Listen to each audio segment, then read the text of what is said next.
David Lichtenstein, and welcome to the Yeshiva Shalmaila. This week we have an interesting program, new research about the famous Shaitel controversy. In fact, we're going to be doing a few shows on Shaitel. We're going to be speaking about the wigs from India, and we're going to be speaking about the different minhagim. People do wear it, don't wear it. Sfardim don't. Ashkenazim do. Many don't wear it at all. They don't believe in. They believe in Giluach Harosh, but Chassidim. We'll see if we can get somebody from there to talk about as well the different minhagim. But this program will be about Indian hair, and we have put together a wonderful group of guests. Rabbi Mordechai Kuber, who we all know hakaras hatoifa. He's one of the translators and authors of the Pirush of the Art Scroll Shas, which I use every single day practically. And he's works for the OU as well. He's been a Rav in two communities. Today he's a Rav in Eretz Yisrael. We will have Rabbi Shmuel Yitzchak Friedman, who wrote a sefer on it called Pas Kedma, about the Indian hair. He's a Reish Koil in Ramot. And then we will have Professor Emma Tarlow, doctor from England, the University of London, who actually wrote a book called Entanglements. She spent 30 years researching Hindi religions. She's an anthropologist, University of London, and she's written a book about human hair. And actually, she said when she printed her book, Rabbi Landau from Bnei Brak called her to quiz her about the details.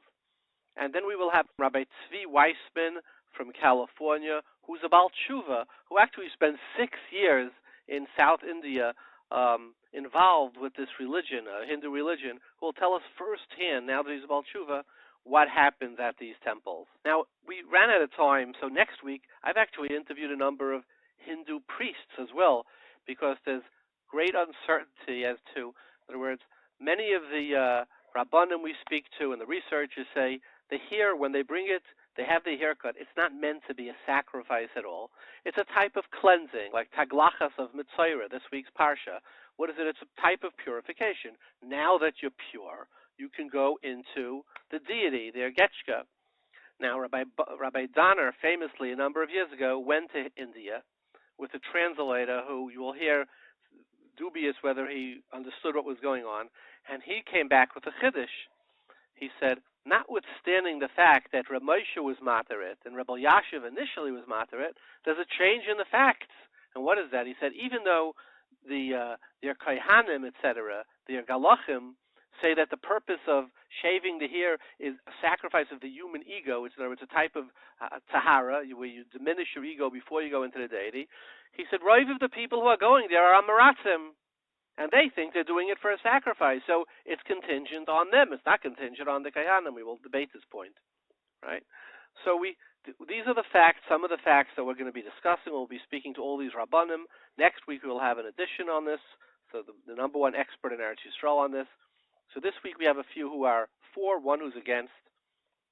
We will also have a number of priests. Now, my admin at the office, and I said, get me 3 or 4 Hindi priests that I can talk to. She's giving me, these funny looks. It's the second time this happened to me this month. Like, Mr. Lichtenstein, like, is everything all right? You want to speak to Hindu priests? Is there something I should know? And I'll tell you, it's the second time that happened to me this month. I was walking with my Shaitel in the city, and we passed by a man screaming, I need food, give me food. A poor little African-American sitting on like some type of a crate. My wife looks at it. It was a freezing night. She said, the man's hungry. We got to get him some food. So there was a deli over there, a treifa deli, a geisha deli. I went in. I asked the guy, what do you want? He said, I want a turkey sandwich. I said, okay, I didn't think of it. I went into the deli, it's treifa deli, and I order a turkey sandwich. And I come out, I give the guy the turkey sandwich, and he starts mumbling, Russian dressing? I like it with Russian dressing. I said, I'm sorry, you didn't tell me that. So I went back in. And then he tells my wife, and I want a Coke too. So my wife calls across the floor. I'm just trying to think.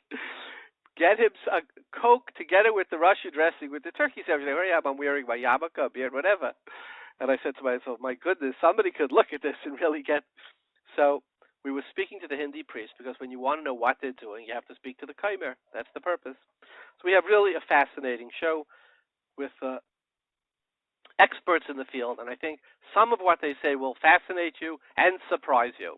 Okay, let's go to the riddle of the week. So here's a riddle.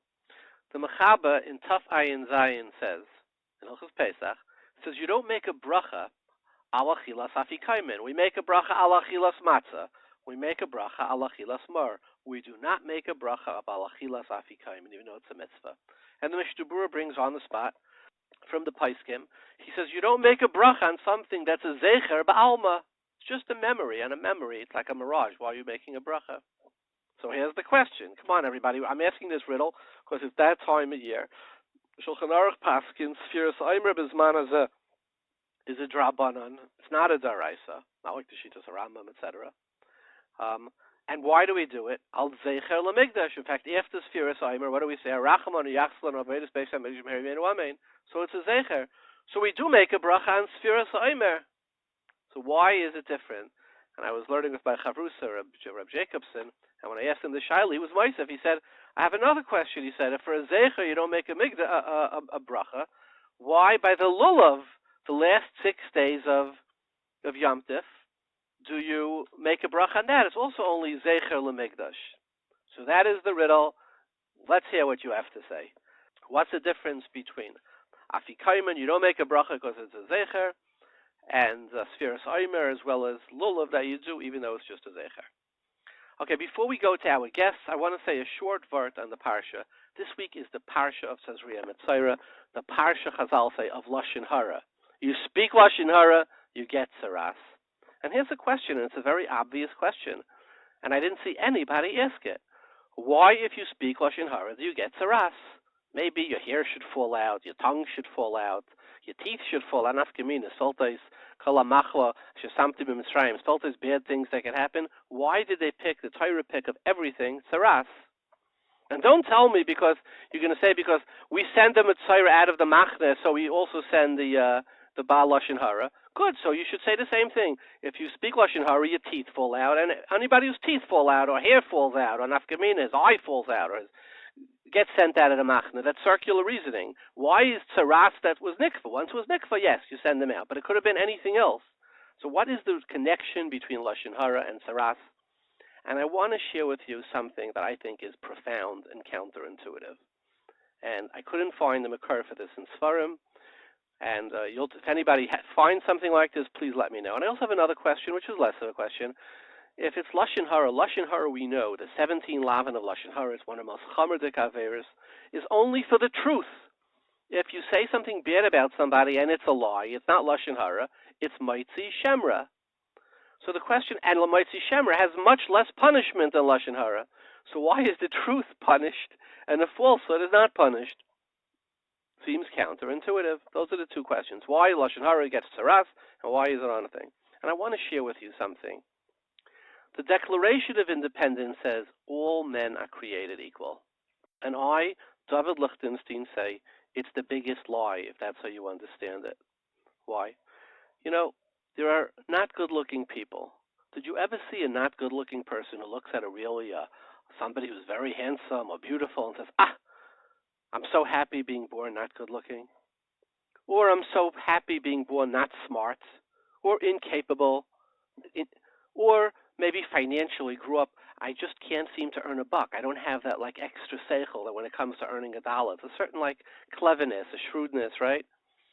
You know, or, you know, I'm filled with shame. I struggle. I can't get a job. The job I have is below my neighbor's job, my dignity. What about people, you say all men are created equal? Maybe you grew up with a mother and father who loved you. Don't you know people who grew up with mother and parents who were ashamed of them, who didn't like them, who regretted having them, who thought their sibling was better? So what does it mean all men are created equal? All men are not created equal, and usually for no purpose of their own. Yes, I would like to be beautiful and as bright and an Eloi, and I would have loved to, of course, it was, but nobody gave me a choice. I wasn't part of the lucky club. It's a minority that are. So what does it mean all men are, and the answer is all men are not created equal. So I want to ask you, that person who's looking for a shidduch and can't find the shidduch, maybe because his parents fought horribly at home and he just has no faith in getting married, right? Or maybe his father or mother or father went to jail and he's humiliated and nobody wants to read him a shidduch. Or maybe he's just not smart, or maybe he's ugly, or she, etc., or has a weight. So many tzaras. How do they get up in the morning? I mean, today with social media, Madison Avenue, you open up, the world is full of the most beautiful, handsome, and we idolize them. Do you know a beautiful person could do almost anything, right, and never get criticized, right? So what is a person, how do they get up in the morning? You were born not smart, incapable, not handsome, not career-wise, you didn't get into a good school or a good yeshiva. You couldn't get into the yeshiva you wanted. Your family has shalom bayis tzaras. Your father had anger issues. How do you get up in the morning? You know how we get up in the morning? There's something called a brave face. People make a narrative, and they say, it's true, I'm ugly, and nobody wants to go out with me, right? I don't have hair, I'm over, whatever it may be, some genetic thing, right? But I'm really a deeper person. I'm a more special, maybe because I'm kinder. People make a veneer, a brave face, a narrative that allows them to get up and do what they have to do. Through no fault of their own. Who doesn't want to be beautiful? Right? They make a narrative. They make putting on a brave face. And you know the worst thing that you could do?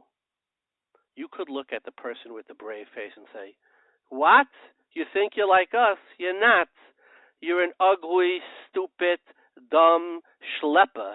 You tear that person's narrative apart and watch them crumble like a china vase that was hit by a baseball bat. And here's something very profound. We have no right, the Torah says, even if it's only if it's the truth. Because if I think back in my life, or you think back in yours, the most hurtful things, think of the most hurtful thing somebody said to you, it was true. And you had tried to cover it and make a facade over it, a veneer, or ignore it, and the person stuck the knife right in. And that's the most hurtful thing. They destroyed my veneer, my brave face, the facade I tried to. And this is counterintuitive because most people think, geez, I'm saying to emes, he's walking around like he's a ganze Zach. It's not. Let's say the truth. It's not. He or she, they need that to get up in the morning. And the worst thing you could do is say lashon hara. Break that brave face. Let people have their story, their narrative, even if it's a little illusional or delusional. Let them have it. And you know that there are three types of tsaras. There's a tsaras in the basar. Some people aren't. We said they're physically, mentally, the person themselves. No, they're second. The ziburis. They're either it is baininus or ziburis. Maybe they're ziburis. It could be personally, or it could be begadav. Maybe he's a fine person, but he's not successful in life. Right? He didn't get the shtella. He didn't get the job. He whatever. He's not the most capable person. That's begadav. You could have a nega on the begadav or bebeisai. There's no shalom bayis. It's a very poor house. Nobody wants to do a shidduch with that house. That's bebeisai. All the different delusions. So why does it tsaras? Why do we give tsaras? Let me tell you why. You shattered that person's facade, and we put a nega on your facade. What's the skin? When you put on makeup, you put on your face, you put on your thing, you brush your hair, you comb your beard, and you go out, your face. Pardon him, you show the world.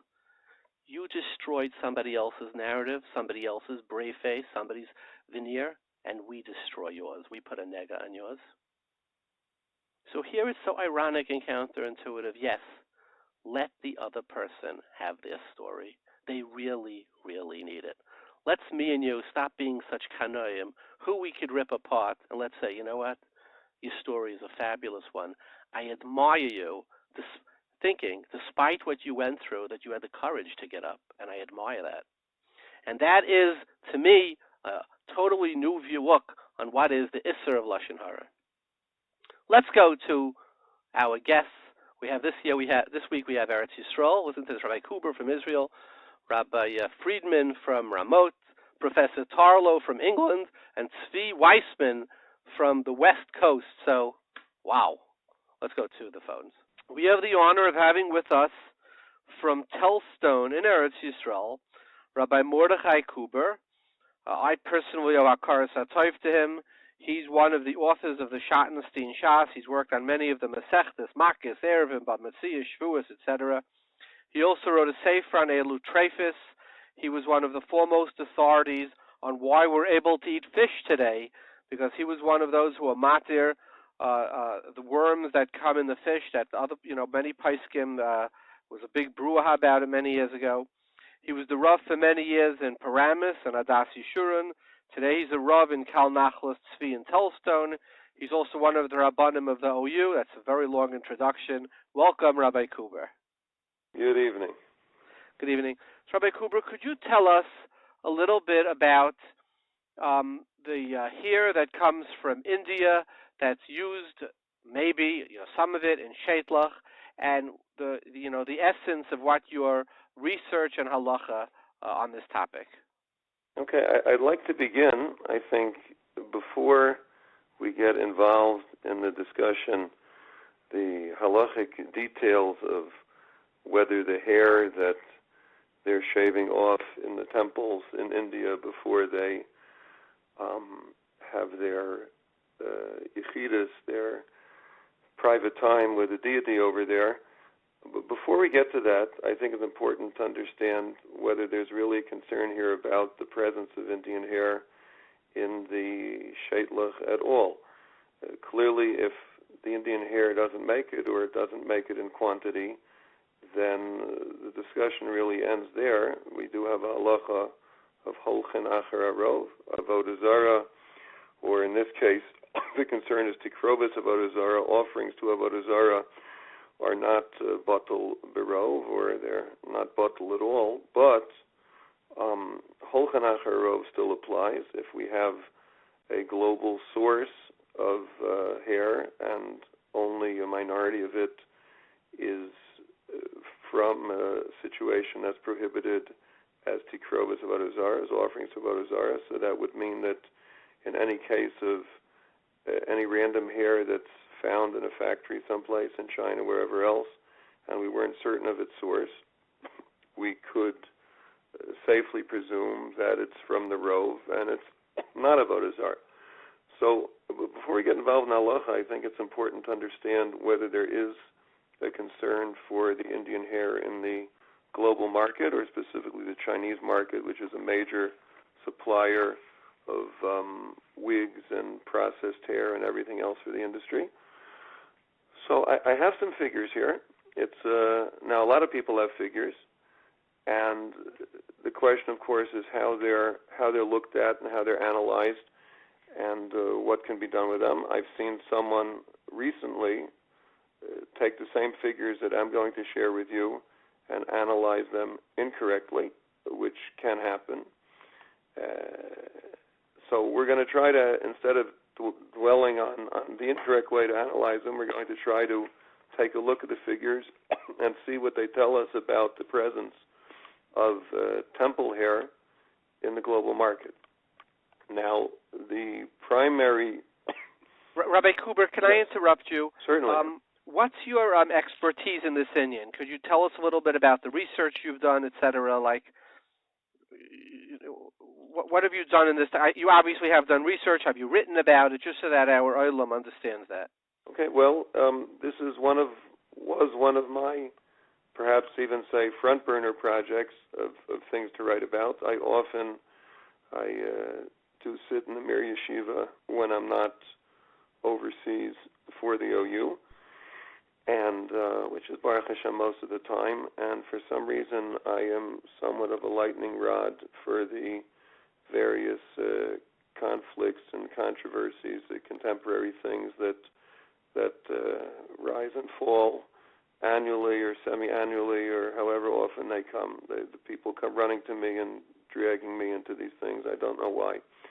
So this is just one of the things. When the latest round of Shaitel concern came out, which the old issue is 15 years old, but the newest issue was that perhaps the hashgachot, supervision of the shaitlach, manufacture and guaranteeing that the Indian hair wasn't there was deficient, and that were the proclamations that were made. So one of the customs in the mirror is to come galloping to me to go ahead and drag me in. If not, I was very busy with other things, but eventually I was forced to research the issue, the halachic end of it, to go delve into that, and also the practical accounting end of it just to see where things are at. So what have you found? Talk to us about the data you found.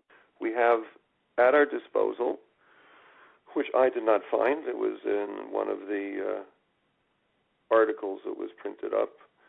The United Nations publishes annually a commerce report of global trade, and the most recent publication is for the year 2016. And in that publication, they have figures for global export, global import, and we have there figures for global export from India of hair products, and global import by all sorts of nations, including China, their sources. And just to make a long story short, China imports from India around 2,782 metric tons of hair product a year. Now, what this hair product we're talking about means, it's India is giving them human hair. That's the kind of hair they have to give. They're not producing synthetic hair in India. But it has different grades. India has a 5-grade system.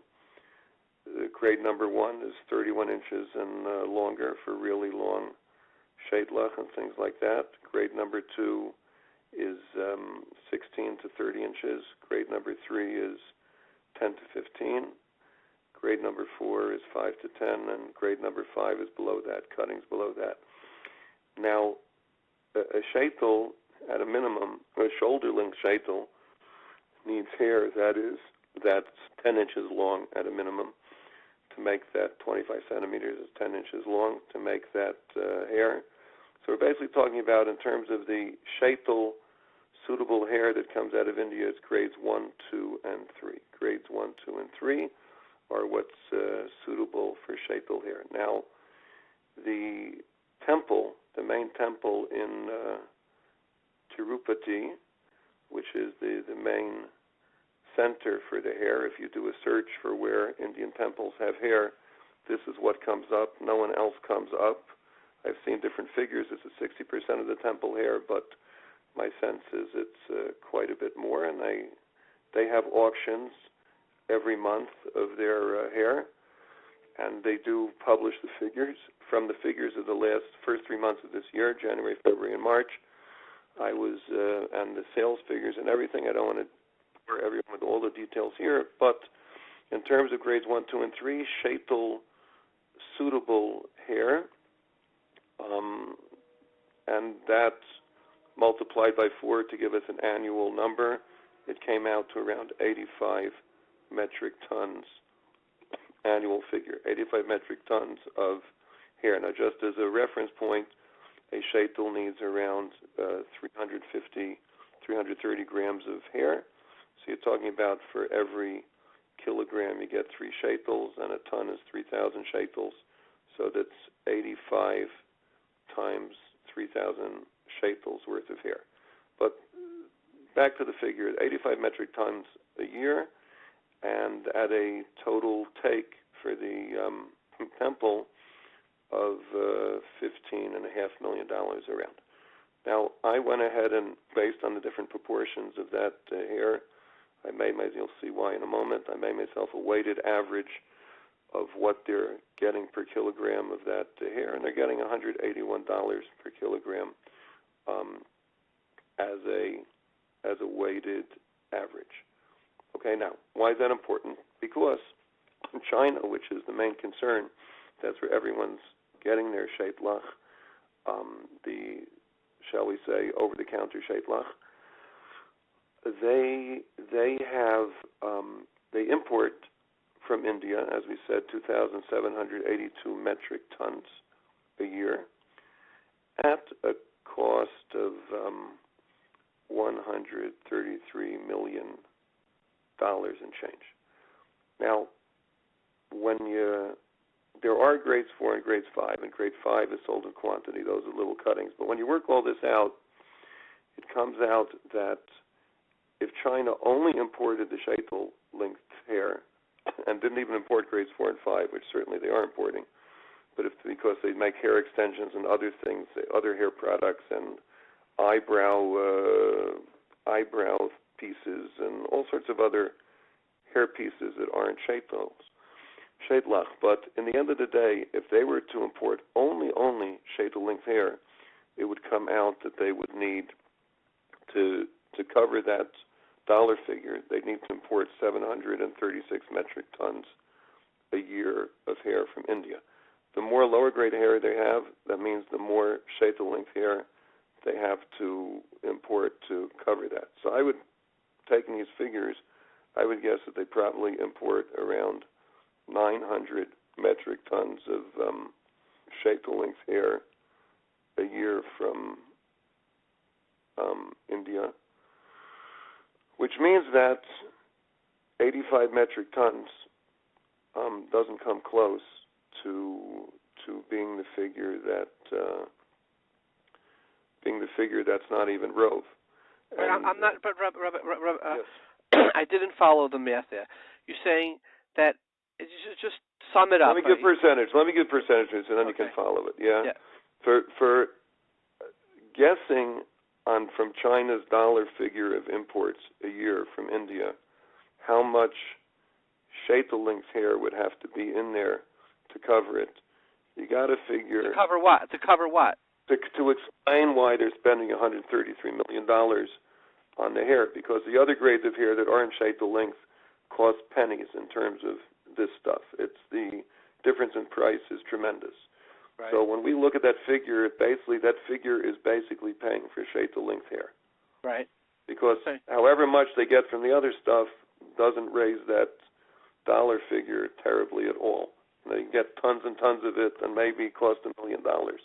So we're basically looking at shaitel length hair covering that. And then taking the weighted average I have, you're looking at anywhere between 750 and 900 metric tons of shaitel length hair that China's importing from India. And the temple is selling all their global sales, which don't all go to China, providing 85 metric tons a year. So you're saying it would be like 12%. You're saying. Well, 15. Let's make it 20. But it's nowhere near rove of the Indian hair. Yeah, so that's absurd. That's a DOA to any tine, isn't it? Yeah, that's what I think. I mean, I'll be happy to discuss with you the lumdus, the Avodah Zorah discussion too. But I think it's always important to have a proper context before. It's all a moot. It's really a moot. So what does the other side hold? I don't get it. What does the other side hold? Well, let me explain to you something. They believe that the temples, from 15 years ago, a Rav in Eretz Yisrael contacted the Israeli ambassador to India at the time, and he did some research, and he came back with a figure that 70% of the Indian sales are temple hair, of the shaitel quality hair, of what we call Remi hair, is shaitel. But it's very nice that that's what they told him. But so the numbers are not consistent with published data. This is like a checkmate to me. That's what I think. That's why I wanted to start with this. Yeah. Because before you start analyzing what the problem is, like there is no problem. That's what I think. But okay, well now we can go further. But granted somehow that someone has some answer to this, which I'm skeptical about, but we can continue. Yeah. Okay, that's fantastic. So let's continue. Now let's go to the. Okay. Now we're in the tonsuring salon where the devotees get their head shaven, and one of the questions that the Rabbanim dealt with 15 years ago, the shluchim of the Rabbanim who came to visit, one of the things they dealt with was what is the intention of these devotees as they're having their head shaven. Do they think they're doing some kind of act of service of the deity, or what's in their minds? And that's certainly an important question. That's a critical question, and whether there were language barriers or not, I don't really think it's important what happened 15 years ago. I think it's important what's happening today. Now, today no one can get in there anymore because after I think the rabbis went through, they made a couple new rules over there on the hilltop where the temple sits. And one of them is that they don't let anyone on the hilltop unless they sign an oath of fealty to the deity. Now, that obviously means that no rabbi can come there anymore. So frum people are not invited, and unless you want to swear allegiance to the Avodah Zorah, you can't get there. So, like, nobody else can check anything anymore. What we have from 15 years ago is what's there, or what we have from publicly available information. Now, the hair is shaved because of some Indians have all Avodah Zorah is, of course, narishkeit and silly. So there's no reason to think this is sillier than anything else. But in a nutshell, their dear deity one day was having some fight with a shepherd who gave him a whack on his head and took off some of his hair.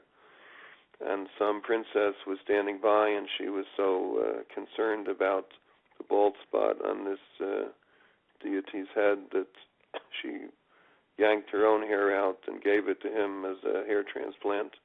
And he was so moved by the princess's kind, benevolent, generous act that he promised that whoever would offer him the hair, he would make sure that it gets returned to the princess.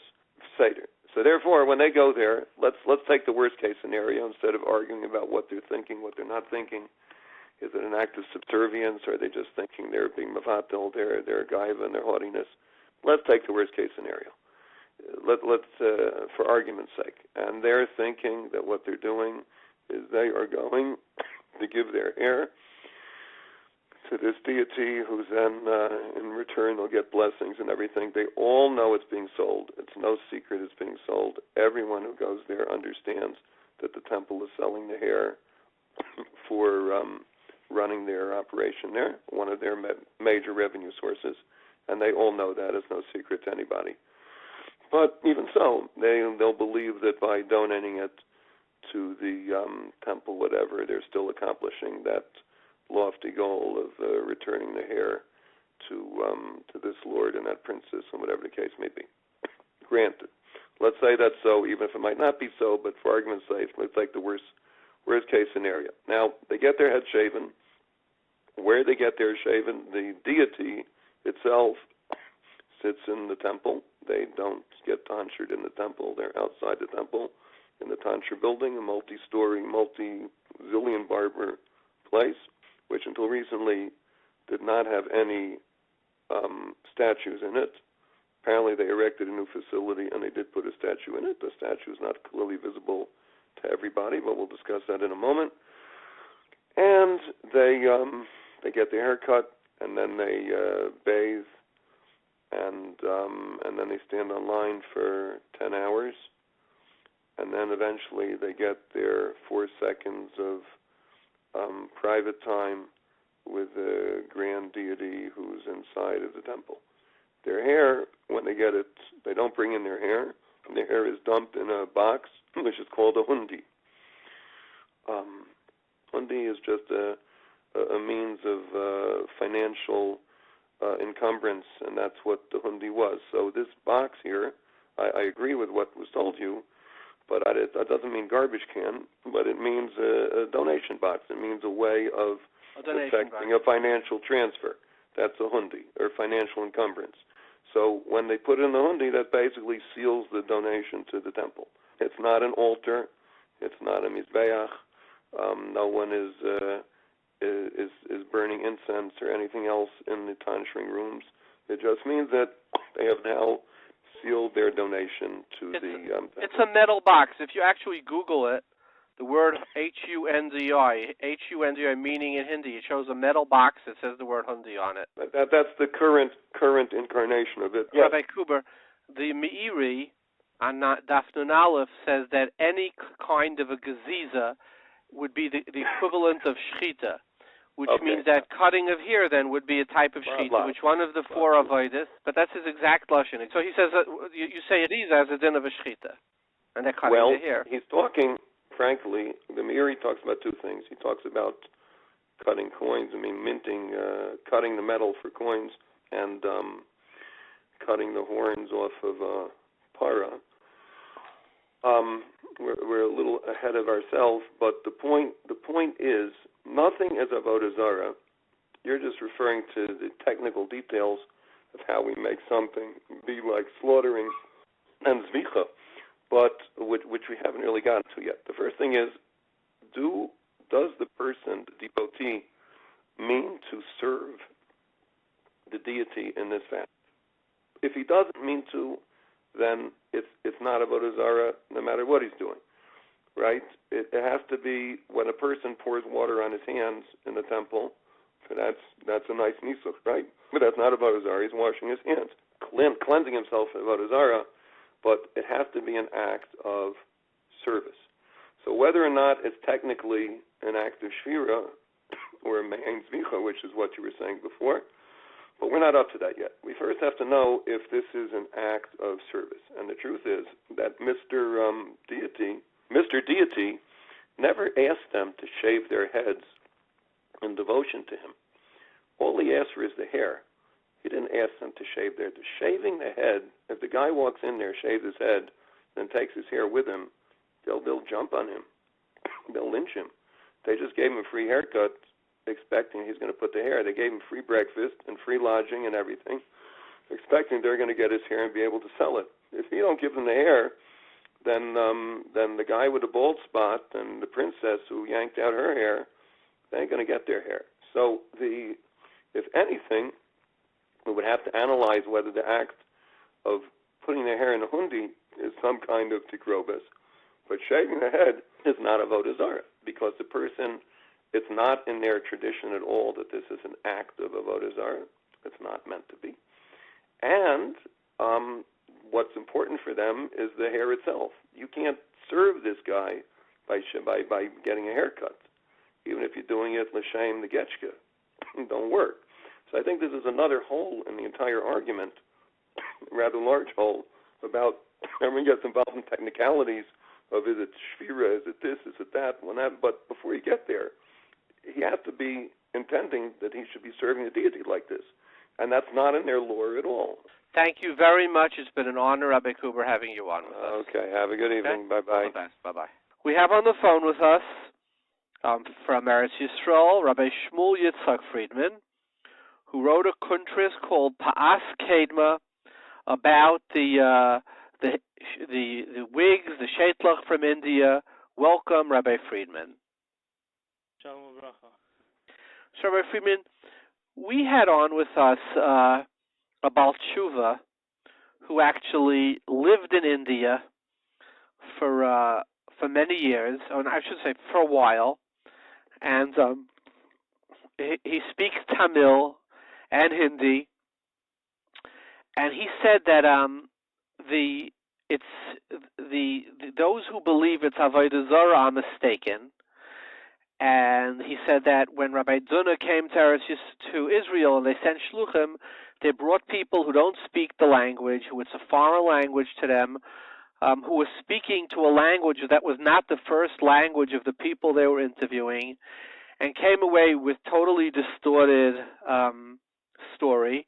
And really, it's more like taglachas of Mitzayra, where it's considered, the hair is considered something ugly and disgusting, and you get rid of it, and then you could go to the temple. And people who believe otherwise, just they don't have their facts right. How do you respond to that? A few points. First of all, just to get things straight, before Rabbi Donner went to India, the Rav Nissim Karel's Bezdin sent someone a week earlier, who is also a Baal Teshuva from Eretz Yisrael. His name is Amir Deromi. He spent a full week in India. He lived 7 or 8 years of his life in India previously, and he went there also for a full week, and he came back with his version of the facts, very, very similar to Rabbi Donner. Now, if we're holding in Tavshin Samach Dalet, 2004, that was the case on hand. Meaning, I think I want to start off that I think that there's a very big difference today in 2018 than in 2004. In 2018, if a person wants to find out details of a religion that 850 million people believe in, I think the first step, you do is you research it on the internet. You don't necessarily have to go down to the location or whatever. You could that's the next step. I think the first step is to research it on the internet. If you make a Google search, anyone could do this. You can make a Google search the Tirumala Temple Tansor. Tansor means what they call cutting off their hair. I'm telling you that the first 40, 50 Google results all go ahead and, they're very, very well detailed. They have an entire story, how once upon a time this Avodah Zarah was going somewhere and it got hit by a shepherd and he became bald in a certain spot, and another Avodah Zarah came and shaved off his head and gave to that Avodah Zarah, and basically the Avodah Zarah said that anyone who comes to his location and gives here, he will accept the here. This is on Wikipedia for the page. It's on a Wikipedia page about the temple. This is the detail. The temple actually has a website that gives information of the times of when the halls are open to get your hair cut, and it has this story on that page over there. It's on. I'm saying it's all over the internet. Not one place, not two places, in tons and tons of places. The nusach on the temple's website basically it says this whole entire story, and it continues on that it's also symbolic because by shaving one's hair, one is removing oneself from his ego. Right. That everybody agrees on. Whereas it's leaving your ego so that you can meet the Avodah Zarah without your ego. Is that how you would understand it? Well, I'm just saying that they go ahead, they give an entire story about giving the hair because the Lord one time lost its hair, and now he needs it basically, and because of that, they come and they give its hair. This is all over the internet. But let's go back to what you just said. It's about leaving your ego, right? Yeah. What does that mean? So let me finish. Basically, I will give a mashal, lahavdil elef alfei avdalis. Yeah. Why do we do carbon pesach? We go around and ask 100 Yidden why you do carbon pesach. You know what they'll answer? The pasuk says, Asher pasach, right? The reason why we do a carbon pesach is there's all sorts of reasons, right? The pasuk says beferish that we go and do a carbon pesach because the Kadosh Baruch Hu was pesach on the houses of Klal Yisrael, right? Right. Does that mean it's not a carbon? I'm saying that there's tamim of a mitzvah, and then there's the reason why we do a mitzvah. That's by Yiddishkeit. So how the alaf dollars, right? So by them also, they have this whole entire story, and they go ahead and they continue on the story. I'll read the lashon on the website. As here, basically, it has the whole story, and it continues on that the Lord saw the sacrifice of the other Lord. He says all here given to him by devotees in Tirumala belongs to this Avodah Zarah, and then it continues in the next sentence, giving our hair to God is a symbol of leaving our ego. Right. So my question is, what does that mean to you? So that's what I want to say. Basically, you can't disregard the first half. The first half is saying that the Avodah Zarah has a reason why he wants the hair. It's not saying that removing the hair because the hair is tummy. It's saying no, the Avodah Zarah wants the hair. That's clear. Now you want to know why. Wait. So Rabbi Friedman, what did they take the hair and they used to throw it in the garbage until recently, right? Oh, 1 second. Slow down. Slow down. That's not. We'll get to that in a second. I'm saying, the point that they're giving the here is because this is the reason why they have such a mitzvah. Because they wanted. What was the word with the ego? What was the exact language? The ego is not before the ego. Before we get to the ego, the first has an entire story how the Avodah Zarah lost hair, so right. Therefore they all come and give their hair. Meaning that there is some to go ahead and say that there's no shaykhs between to say that it's like just removing ego. That's not just that. They say that. They say this whole story why the Avodah Zarah needs hair, and then they have this whole symbolic reason why it's like leaving the ego. So it has both halakim. It does say the ego thing, but it makes a much bigger emphasis how the Avodah Zarah once lost hair and you're giving it here. So so you can't to say that it's to become something to be Takruvei Avodah Zarah. I'm saying you can't disregard that they're doing it for some sort of tzarech for the Avodah Zarah. It's not just for this ego purpose. It could be you could say that this ego thing is in their world. Well, I'm just saying all the places I've seen, and I'm on the internet as we speak, it has to do with sacrifice of the ego. Well, that doesn't sound like a sacrifice of Avodah Zarah, which is exactly what this guy said. He said you have to be mevatel, you have to lose your ego, you have to lose your gaiva. He said it's like taglachas of mitzvah. Take this part of yourself that you're most proud of, and after you do that, then you could come in front of the Avodah Zarah, which is really what they do. They do it not b'makom Avodah Zarah. They shave, and then they go to where the Avodah Zarah is. And until recently, when they realized the hair was valuable, they used to throw the hair in the garbage, whereas they would not take Takruvei to Avodah Zarah and throw that in the garbage. Something that's Takruvei to Avodah Zarah is considered special. So doesn't that seem to you to be a little problematic? We go back a step. Sure. What's the definition of Takruvei to Avodah Zarah? A sacrifice to the Avodah Zarah. Sacrifice, as opposed to, I'm saying what? When you give food to the Avodah Zarah, it's feeding the Avodah Zarah, right? When you bring a carbon, it's called lahavdol lifnim. Like Gemara says by lifnim, it's karbani lachmi. When you taglachas of mitzayra, going to the mikveh to wash you of dirt, to come to the makam, is not considered. That's sort of a prerequisite of the removal of filth, as opposed to a sacrifice. Do you see the difference in that? No. So the Takruvei to Avodah Zarah is not so black and white. The Takruvei to Avodah Zarah is also anything you shecht. The shame of Avodah Zarah. Same idea. What is a carbon? A carbon is something that is a sacrifice that is brought up as a reach lichayach in front of the Avodah Zarah. But Rashi's lashon is by Takruvei Avodah Zarah is that it is something that is sort of a doira in Avodah Zarah. How could you say that the hair is a doira when they throw it in the garbage and it's considered unclean? Because Takruvei Avodah Zarah could be anything that's done, but mitzvahs Avodah Zarah that has a ma'aser kein shvira. Avodah Zarah doesn't need to want it, and it doesn't need to get to the Avodah Zarah. But it has to be a type of either. You don't see the difference between a carbon and a doirain, and when you have to wash off dirt to come in, you don't see a difference. I'm saying that I'm saying if that's done by mitzvahs Avodah Zarah, the Gemara says right. The Gemara, and it has a ma'aser kein shvira, then it's the Takruvei Avodah Zarah. There's two tanaim. There's a Tanai that has to be Avodah Zarah, meaning anything that's a mitzvah from the Avodah Zarah. This is a mitzvah the Avodah Zarah has to do. And it has a mitzvah of cutting it, then it's the Takruvei Avodah Zarah. It doesn't matter. It's a halacha. It's a halachic. Can I ask you a question? If somebody had dirt attached to their face, and the only way to get clean was to cut it off, you would say that's also Takruvei Avodah Zarah? If there's an Avodah Zarah in the world that says that to washing off dirt in your face, and there's a ma'aser kein shvira, which doesn't have over there, but let's say no there way. would be a ma'aser kein shvira. Meaning Takruvei Avodah Zarah would have a mitzvah to shake lulav, and you go ahead and smash a lulav. But that's because that's not Takruvei. That is the sacrifice. How you're Ovid Avodah Zarah. Takruvei, Rashi and the Rishonim define is a doirin Avodah Zarah. So I'm asking you, how could something be called a doirin when it's thrown in the garbage as a prerequisite to coming to the Avodah Zarah? Second, before we get into the point, throwing the garbage. Throwing the garbage is also no shaychus. After it's okay. nasa mitzvasai, they're makbet to put it into a certain box called the hundi box, which they hold as the kibul over the Avodah Zarah, and after that they throw it out.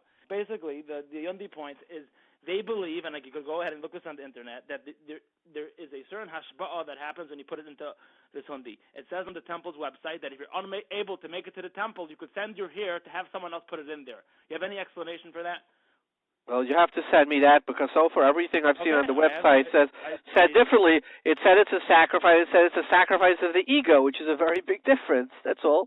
So if you sent me that, I would look at it. But I'm telling you that there's 100 Mechaber that has this entire story that the god lost its hair, and they're giving the hair to the god. That's very black and white. I don't hear too stud, and they include something of the ego. That's very nice, but you can't disregard the first half. It's all over the internet. So you don't find the fact that they throw it in the garbage as a problem?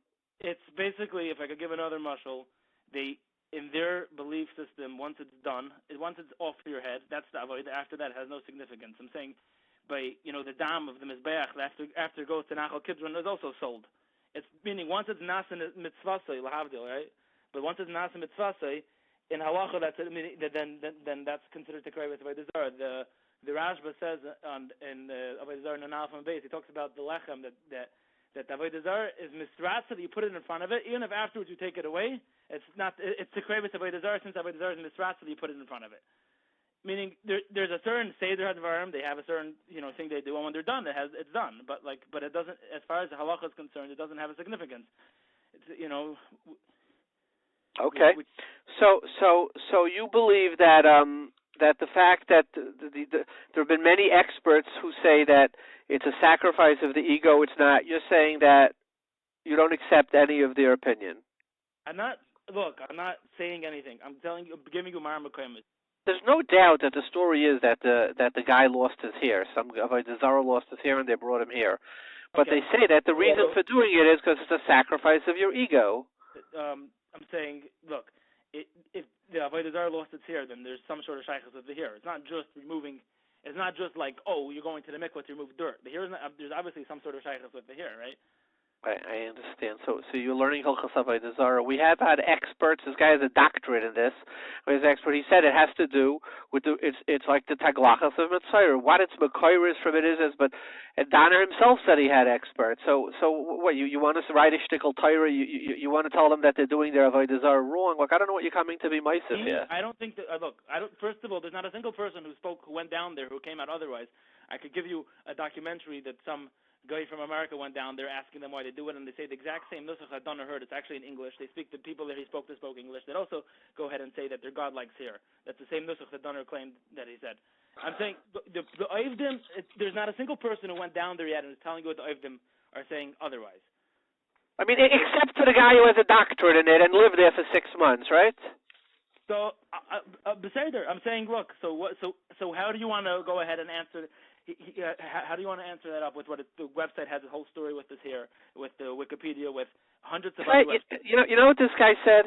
He said it would be like somebody coming to America of Eretz Yisrael and seeing the Yidden make Kiddush Levana, and they would say, how do you explain anything but that the Jews believe that the Levana is God, and therefore the Levana is an Avodah Zarah, and the Jews serve the Avodah Zarah, and a Raya Brura, thousands of Jews stand outside and dance in front of the Levana.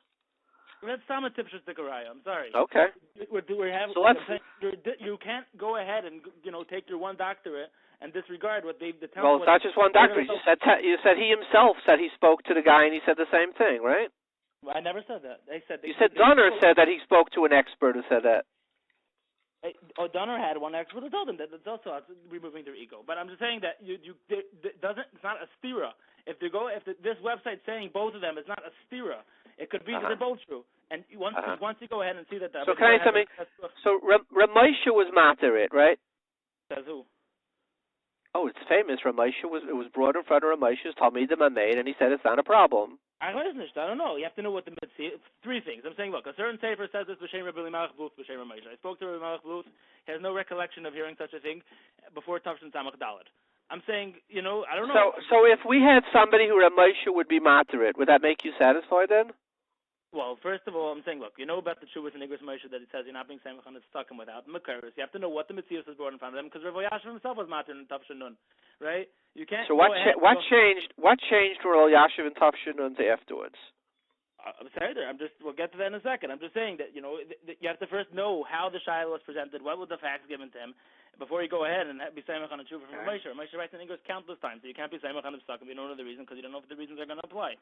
So it's a strickle, it's a nice way out to say, oh, we have Ramesha, so we don't have to worry about the sugya. But I'm telling you, that's not, if you go ahead and tell me that someone brought to Ramesha and he told them the Messias that there's a whole story that the Avodah Zarah lost its hair and wants its hair, and Afal Bikin, I hear it, I'm saying, be Mavara the Shmuel firsthand, and we'll see. I'm saying, mitzad the sugya is very shver to say that there's a starka heter. And then there's another point that even if they're doing it to remove their ego, it's not so pasha that that's not Takruvei as Avodah Zarah.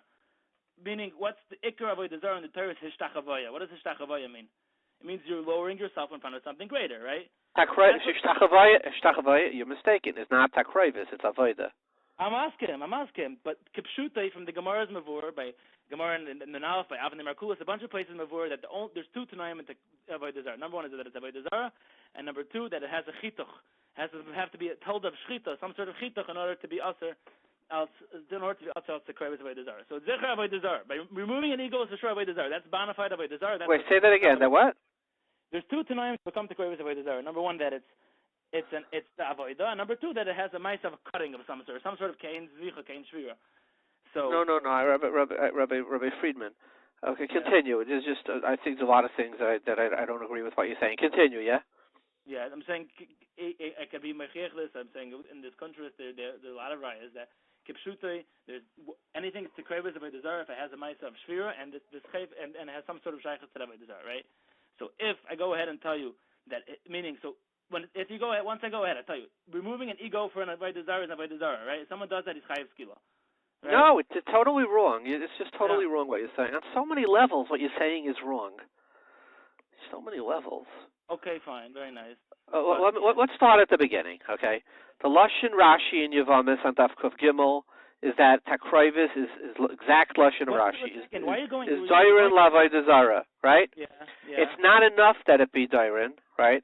It also has to, since it's not derech of lefnim, so it has to be derech of lefnim, the Takruvei. So it has to be either derech zvicha, derech zrika, or derech haktara, right? But the definition of Takruvei is something that is a Dairin Avodah Zarah. Right, so it's true. If you give the Avodah Zarah the Dairin, and after he's this ratzu with it, it was like you say, Dasa Mitzvah, he's finished with it. Right, you did it. It was a Dairin, and it was derech zvicha, haktara, or zrika. Then you have the tznoim of Takruvei Avodah Zarah. That's one.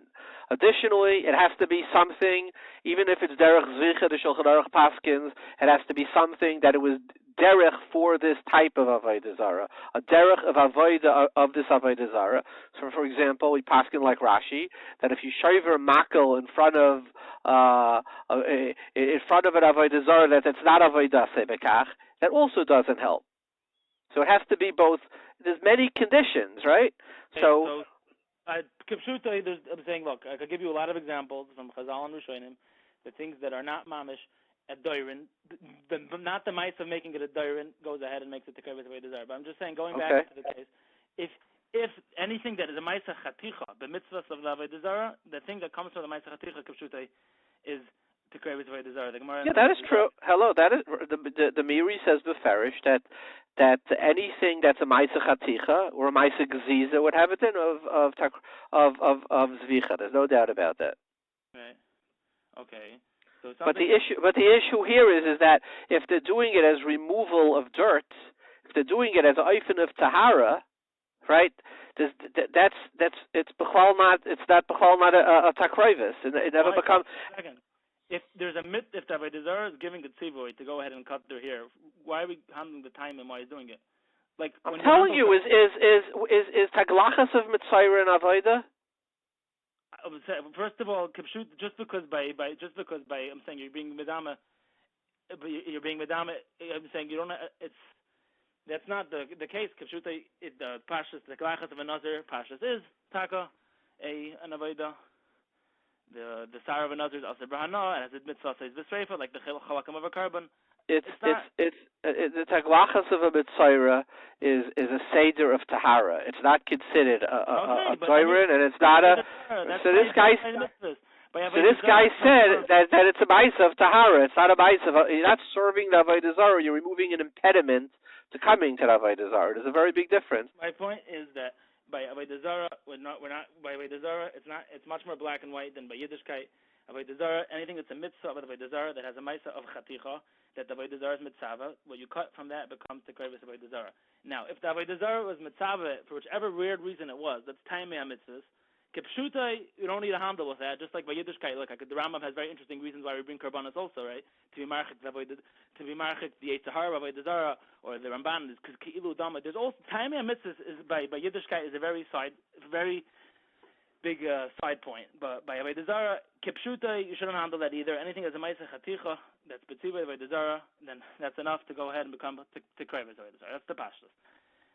And the Kipshuta by Parchile Anovim, the Gemara on the Avodah Zarah now says by cutting the Anovim, just by cutting the Shem Avodah Zarah is enough to make the Anovim also Avodah Zarah without giving them to the Avodah Zarah. There's no tanai of giving it. It's just a ma'isa chaticha that's done. The Shem Avodah Zarah is also. And Kipshuta, I don't see a reason why we should handle why they're doing it. Just like I'm saying, if you go ahead and start handling it's like if you're a guy who's handling Kiddush Levana that your doctorate mentioned, if he would start. If the guy who's handling Kiddush Shabbat, he would start going, his mishlachas that came to Eretz Yisrael to start handling, if Kiddush Shabbat is the way they deserve, if they would look at karbanas, I'm sure they'd also come out that they're not really karbanas. Because the Rambam says that the point of karbanas is to be marchik, it's not really giving anything to God, it's just to be marchik a certain hara for Rabbi Dazar, the Rambam. There's all sorts of interesting reasons why we go ahead and do karbanas, and the pasuk even says in the first, Lamali Reis of Chechem, is also right. The point of a carbon is to go ahead and show that you're doing the Ratzon Hashem, the lashon of the Seforim, Yisharech Nechayach Hashem, Nachlas Shasisa Ritzayncha. Right. The point of a carbon by Yid is to go ahead and show that he did the Ratzon Hashem. Zahu. Right. So Kipshuta, but it's the same thing. It's all learned out. It's all learned out of Bilti Lashem Levadei. is the drasha that we learn out there's an Isser Takruvei with Avodah Zarah, that what's done to Shemayim is also if it's done to Avodah Zarah, right? So just like by Karbanas, we're not handling the Tam, we're handling the Mitzvah, so too by Kivshute, by Avodah Zarah, we should say the same thing. So you hold that it's not even a suffix that the Mevinim are right, and that it's not meant as a Takruvei, but it's just meant as, you hold that all those experts are just, it's wrong and it's not a suffix by you. I said there's 2 points. First of all, I don't understand in the sugya why you should go ahead and handle the reasons, like I just said clearly. But what do you mean handle the reasons? If it's going to the bath before you come to the Avodah Zarah, right? Are you going to say that that's because you need to be clean? Are you going to say that's Takruvei Avodah Zarah? If you heard what I just said, I said anything that's done the mitzvahs of the Avodah Zarah that has a mitzvah. So if you have to wash yourself before you come to the Avodah Zarah, that would be Takruvei Avodah Zarah? If there'll be a Maisa Kain Pnim in it, then why not? If that's the mitzvah of Avodah Zarah, the Maisa Kain Pnim, then why not? The mitzvah is that you have to take a shower before you come. That would be Takruvei? If the water had a Maisa Kain Pnim done on it, then yeah. Mm-hmm. Okay. I'm saying because the Rashi, when Rashi says that it's Takruvei is like a carbon, it's like a gift. It's not a. I see a difference between something that's a carbon and a gift to the Avodah Zarah as opposed to taking a shower before you come to the Beis HaMikdash. Rashi is explaining the Gemara in Yevamos Kuf Gimel Mud Beis that specific case, the sandal was given as a dairin. Doesn't mean that Takruvei Avodah Zarah is limited to something that is a dairin. Takruvei Avodah Zarah is even cutting the anavim before you give it to the Avodah Zarah, or any ma'aseh chituch. The Meiri says you cut the coins that they used to put on Avodah Zarah for noi. That the Gemara, the Mishnah talks about that the coins are noi Avodah Zarah. The Meiri says if you cut them while you're doing the noi Avodah Zarah, it would go ahead and become because that is something that is beneficial and beautiful as opposed to taking a shower. I made a point. If you don't get it, it's fine. I accept that. And also, the Gemara, let's see the Gemara's case. Avodah Zarah, Shavai b'makol. Yeah, Rashi said the case is talking about that it's the Avodah was they used to shake a makol in front of it. A guy goes ahead and comes and smashes the makol in front of it, right? They used to break some type of a Takruvei used to break sticks in front of Avodah Zarah. No, it's not the case. No one ever broke a stick in front of the Avodah Zarah. Rashi, the case is Avodah Zarah, Shavai b'makol. Rashi says beferish that we're not talking. The Avodah wasn't cutting the makol. The Avodah was with kishkush, but Takruvei is with shvira. No, it was. There's nobody who did it. There was no one who did it with a ma'aseh shvira. That's what the Gemara is talking about. This person came and was mishana from it, and he went ahead and broke it. It's also Takruvei Avodah Zarah. Rashi and all the Rishonim refers. We're not talking about something that anyone else ever broken in front of it. Just because the lashon of the Ramban is that this makol, since it's Avodah Zarah, has an Avodah with his makol Avodah Zarah have a kibehem of Avodah Zarah acheres. Right. So in that case over there, the Avodah Zarah had an in with breaking the makol. Avodah Zarah was never commanded, and no one ever did it before. Broke a makol. This guy decided he thought it was some type of a nice service in front of the Avodah Zarah who liked to bang on the makol to break the makol. Yeah. So first of all, for Kivshute, we'll go back a step before, but every time Avodah Zarah, you're chayiv if you do the ma'isa that the them do even without kavanah, right? And I have a right, meaning because the Rambam says you pick up a levena, l'shem being makabel on Avodah Zarah, you're chayiv, no matter what. Right. Anytime you're makabel anything, if it's not shloik kaderech, and you're makabel by doing any ma'isa, then you're chayiv. So the case of the Gemara there is clear, is not talking about that there's any sort of kabbalah. You're coming, meaning just like a Zarek Evan the Markolis, you're chayiv, even if you're mechaber on the Bezuye,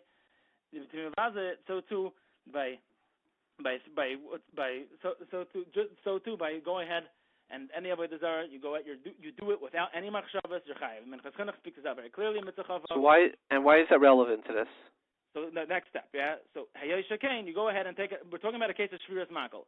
If Avodah Zarah, by a case of Shviras Makol, we're talking about that the guy went and broke it stam without any machshavas, and they were right because the Gemara says that if you zarek makal b'fanav of your putter, you're not chayiv.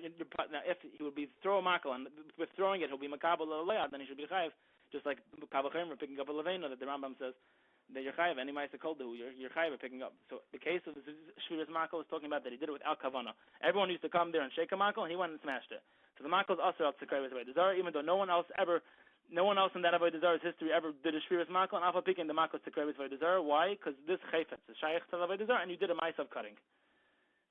Right. So what's your point? I'm not following. So if you go ahead, you'll be standing by this Avodah Zarah. You know, before you're talking about if the makel's dirt, if it's this or that, all sorts of tainas. No one ever did it before. So how could he? Why is it the makel's a dirt to Avodah Zarah? You just cracked it. Well, an Avodah Zarah whose service is by banging in front of it for some reasons we can't understand, who seems to enjoy sticks. So one person banged in front of it, and the other guy figured if he likes banging in front of it, he for sure likes if you shecht in front of it, if you break the sticks in front of it. I have no idea. I can't get into the mind of an Avodah Zarah, but this Avodah Zarah seemed to have some fixation with sticks. So you could either break the stick or you could bang with the stick. So, Kashifam, I don't understand what you want from that. A person who did this without any kavanah whatsoever, because we were doing with a kavanah, will be chayav even by zrika, and the Gemara says you're not chayav by zrika. So obviously we're talking about a case that the person did without any kavanah.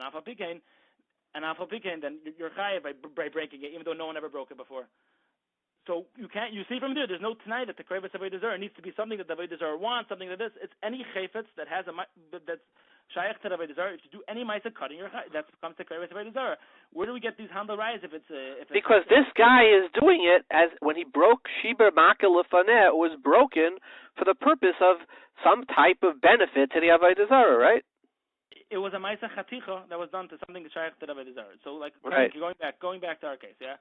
You're cutting here. You're doing a ma'aseh chaticha. I'm just telling you, if you don't see the difference between taking a shower or removal of dirt or removal of an impediment to doing an avodah, I'm saying it's you either get it, you either agree or don't.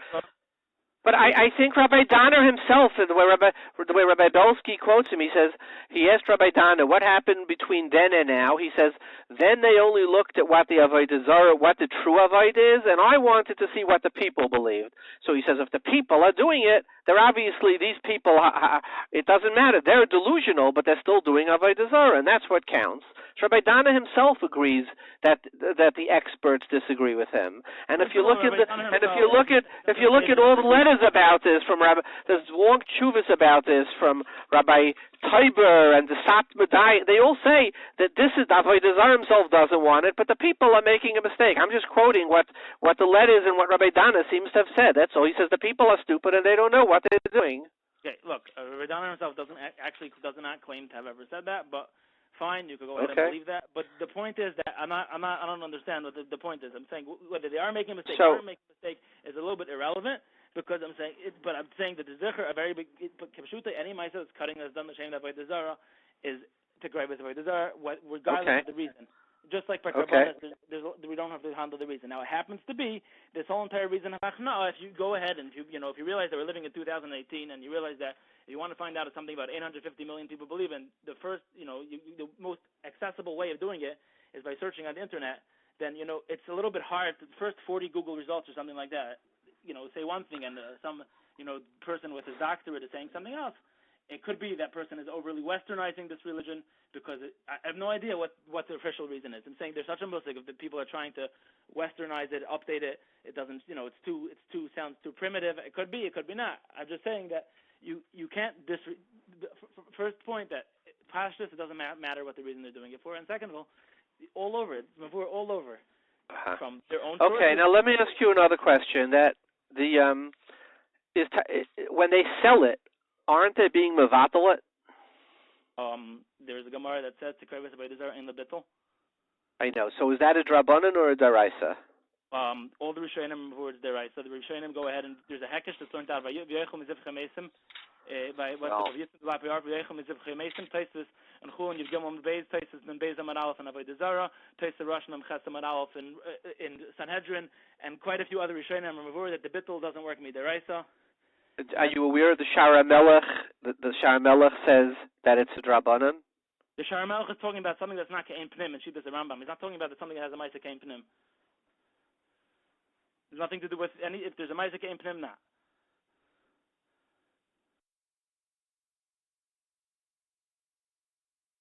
Okay, I wasn't aware that he makes that chilik. He's miyashiv. He says that like the Rajban Taisus, it's a drabanan. No, that's because what I'm. That's a separate nidin. If the krevis avodah zarah is tam asur min haTorah or not, is a separate nidin. So that's a separate nidin.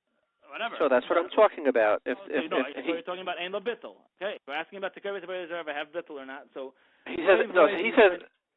Okay, continue. The Shara Melech is talking about something else. The Shara Melech is talking about if the isser of the krevis avodah zarah is an isser deraisa. Is it drabanan or a deraisa? He says that he names on that it's. In other words. He names on. He brings from 5 different sugyas. Rabbi Friedman, let me tell you how to an outsider learning the sugya and going through the chuvas and trying to understand why so many people do it, this is what I would tell you. I would say that for starters, from what I've seen, including from Rabbi Dana, they say that certain. What happened? Well, let me add it on. I want to go through step by step. Okay. One, it seems that the derech avodah is not bechitach and it's not besar at all, right? Right. Okay. Right. So it's not takrevis, right? Comes Rabbi Dunner and he says no, but the people mistakenly do it for that, right? So the question is, A, did they do it? So you have a suffix whether they did it or they didn't. So it's a suffix daraisa would be l'chavra. Right. Yeah.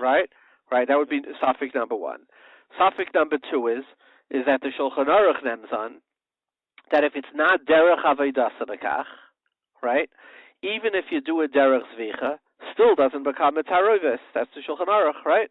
Even though the Tur may argue, that's how the Mechaber paskins, like Rashi, right?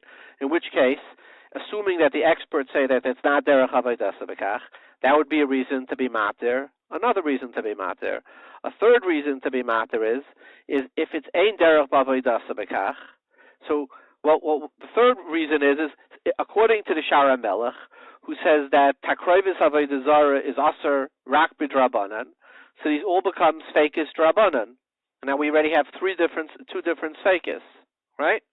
Okay, let me answer. Yes, sure. Okay, number one, avodah bekach or not avodah bekach is a very black and white thing. Is it something they do or something they don't do? If right. Go ahead well, it's not black and white here because we've been disagreeing about it for half an hour. Okay, so it's clearly not a black and white thing. But basically, that's something that avodah zarah is mitzvah or something that these people are doing. But avodah zarah is considered avodah bekach. Number two, if someone does something a ma'aseh chitach, even if it's not avodah bekach, because he believes that it is, the Raj was mefurish that it's still considered to avodah zarah. There's no such klal that avodah zarah has to be made up by the head galach. It makes no sense to say such a thing because avodah zarah is shtusim, so there's no reason to assume that only the head galach can make up shtusim and the intermediate, the other people. So how do you understand the Shulchan Aruch who says that chitach only helps if it's avodah, if it's derech avodah? If any idiot could do it. No, any idiot could be machadish his own derech avodah. Right. So then everything in effect is. So then why would it ever be mutter according to the Shulchan Aruch?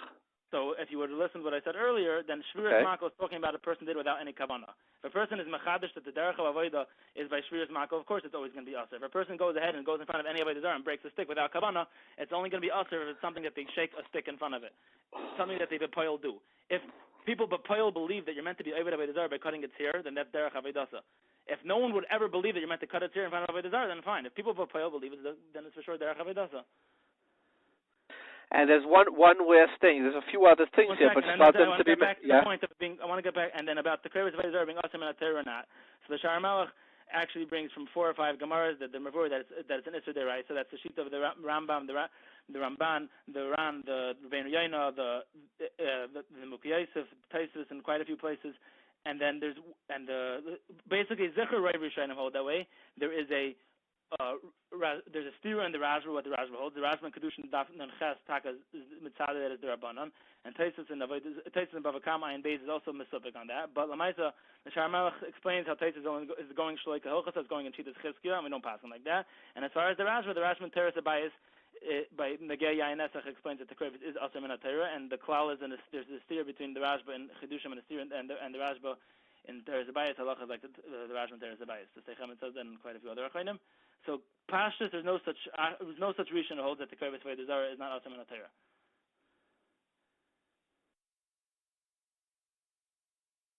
I think the Marshal and the Taz, both them are like the Shara Melech too. What Shara Melech? The Shara Melech names on the Shara Melech. That it would be Aser Rak B'Drabanan. No, the Shara Melech Maskan is that it's Aser Midiraisa, and maybe you should look it up inside. Yeah, I have the Shara Melech in front of me. Okay. It's being Miyashiv, the Shitas, Rajba, and Tais. I'm saying that both the Taz.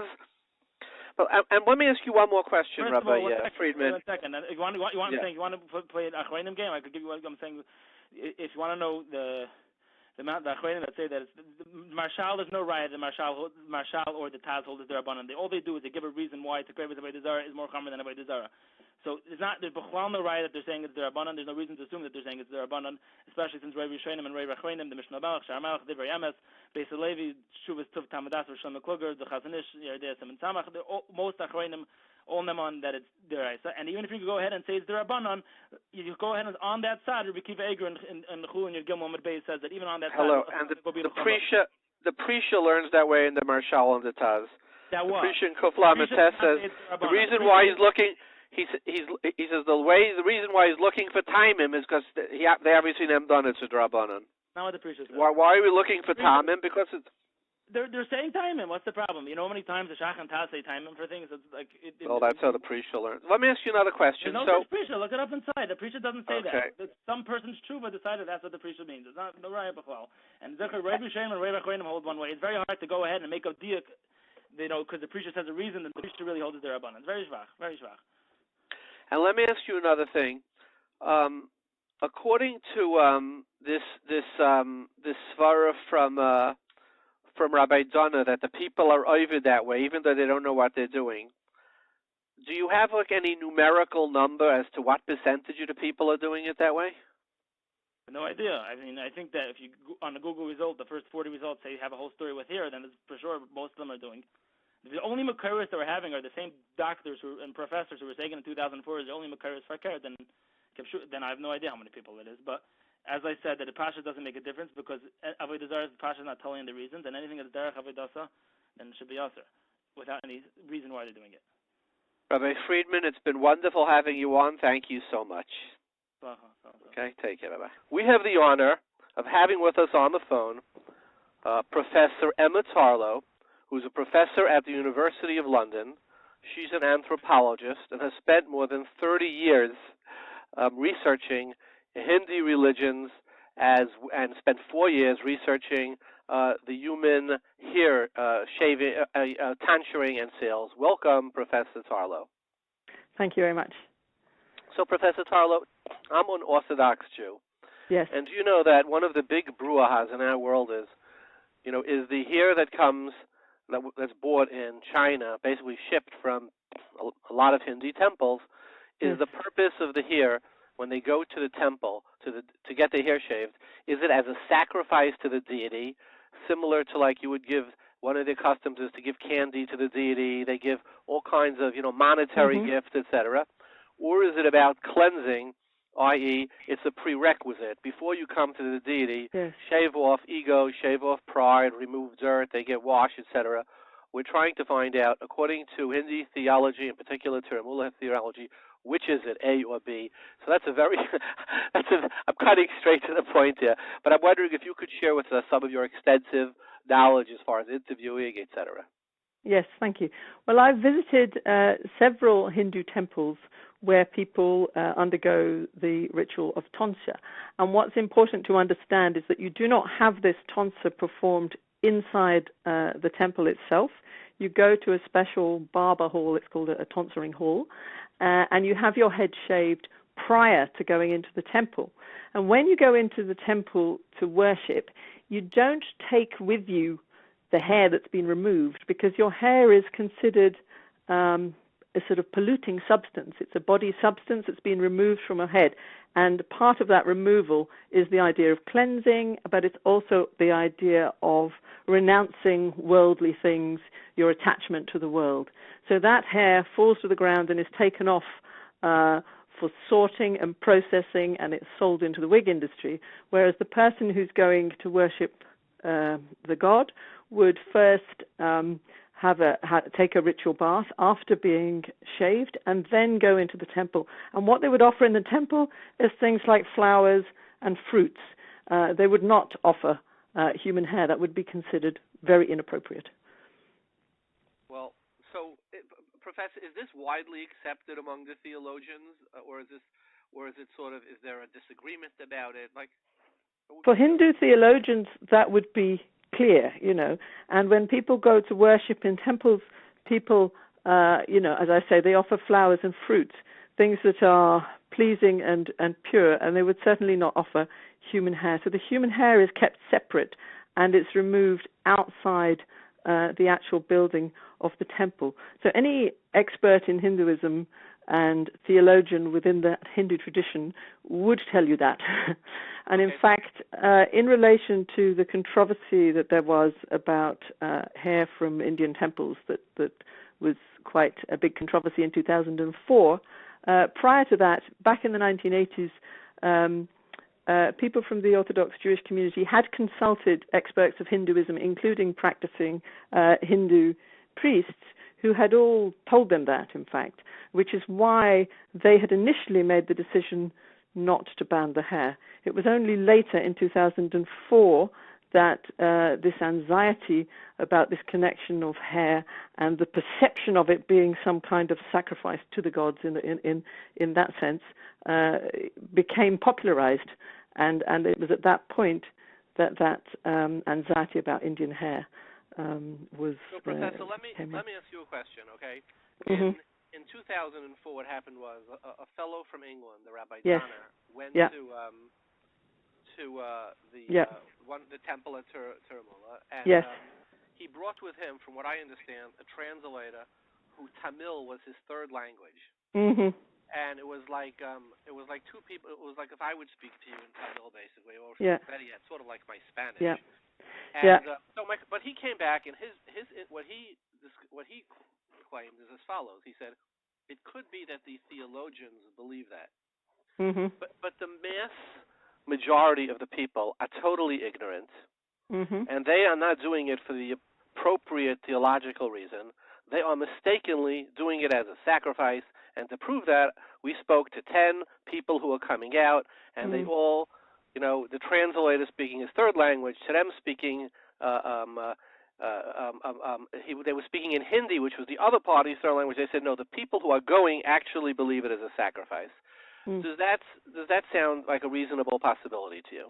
Well, I think what you're pointing out here is something which is very interesting, is that religious experts with, extreme theological knowledge, which you have very much within Judaism and you also have within Hinduism, do not necessarily say the same thing as ordinary people who are less educated. That is for sure, within specific religious interpretive traditions. So what is true is that when people go to the temple, they have a sense that, they're offering something, but they're not...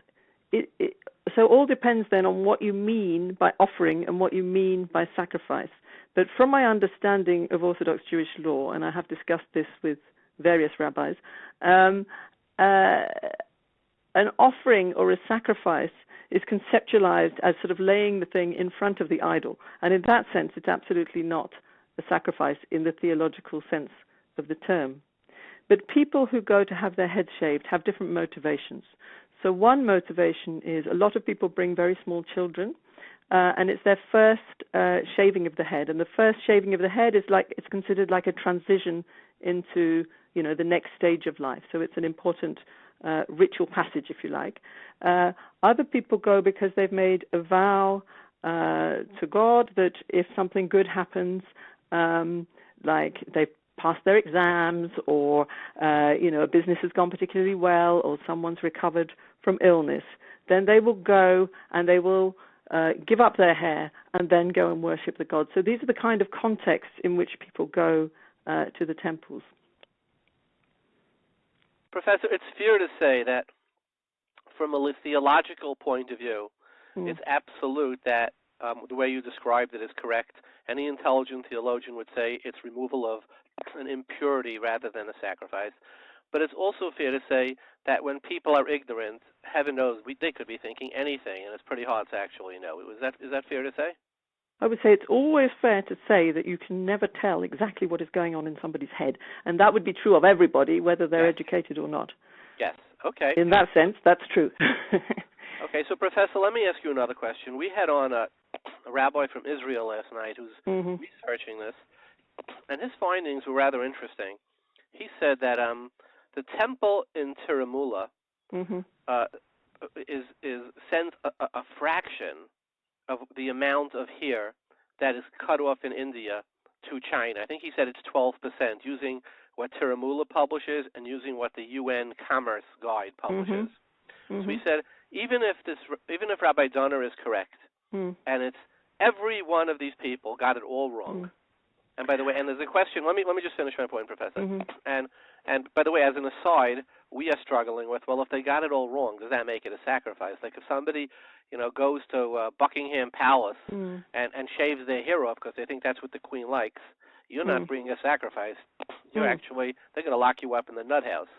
So who establishes what sacrifice is a different question in Judaism. But my question would be, if he's correct and it's only 12% of the hair brought into China, so then there is a concept of, you go after the majority and the minority would just become sort of integrated into the majority without any consequences.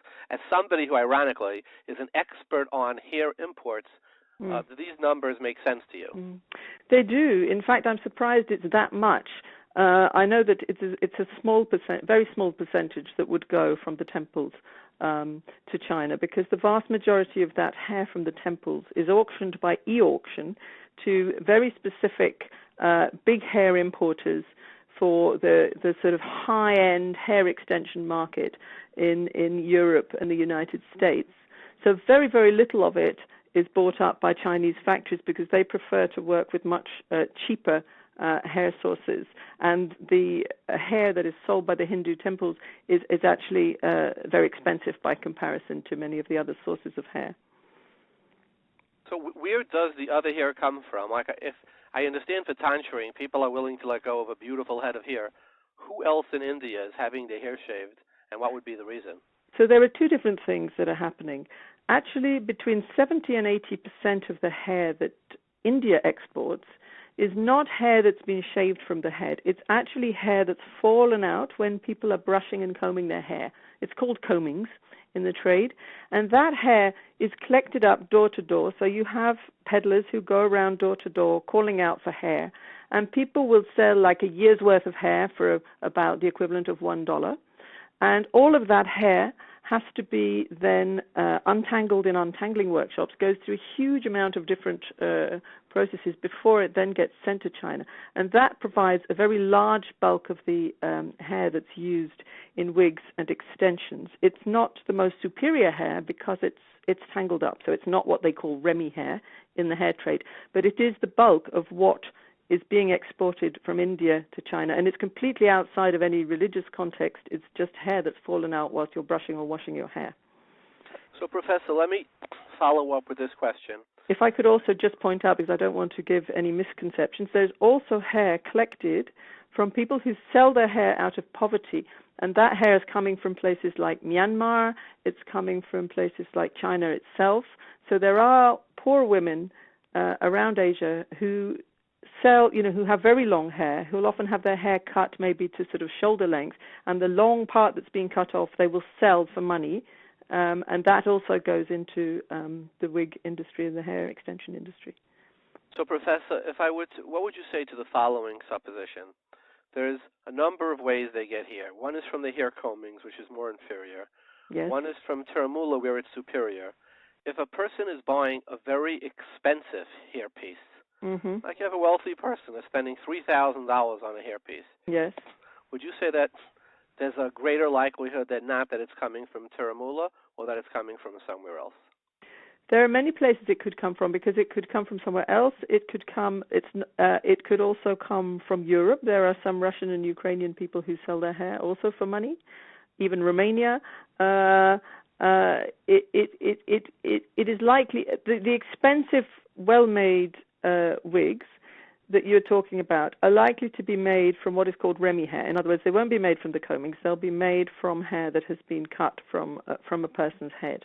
So, for example, in Myanmar, I saw people selling their hair in the market, and I interviewed people there, and I saw also in factories in China, because I've also visited the factories in China, that they have sources of hair, such as, very long, unprocessed, never been chemically treated, never been dyed or anything, hair that they've bought from Myanmar, and they can use that for expensive wigs.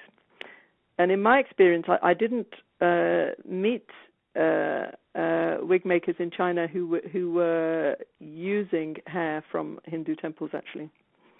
So, Professor, I'm most grateful to you because I found the one person in the world who's actually gone to see how they make the hair, where they make the hair, as an expert, you say, for 30 years in Hindu religions. Out of curiosity, I'm doing it because it's a very thorny legal problem being tackled by Orthodox, and my program is about thorny legal problems. What, just as a human interest, what caused your fascination with human hair from around the world, and particularly from India? So I had been doing research about hijab, so Islamic hair covering practices in the UK. And in the process of doing that, I got interested in the fact of, many Orthodox Jewish women also covering their hair, but covering their hair with shaitels, with wigs. And that got me interested in where the hair was coming from. And I became aware of these sort of controversial issues around hair, and that got me fascinated in that. And that's where I did the research, and I wrote a book which is called Entanglement, The Secret Lives of Hair. And in that, I do discuss both the Hindu tonsuring, the controversy over shaitels, and also shaitel making and shaitel concerns of Jewish women within that context.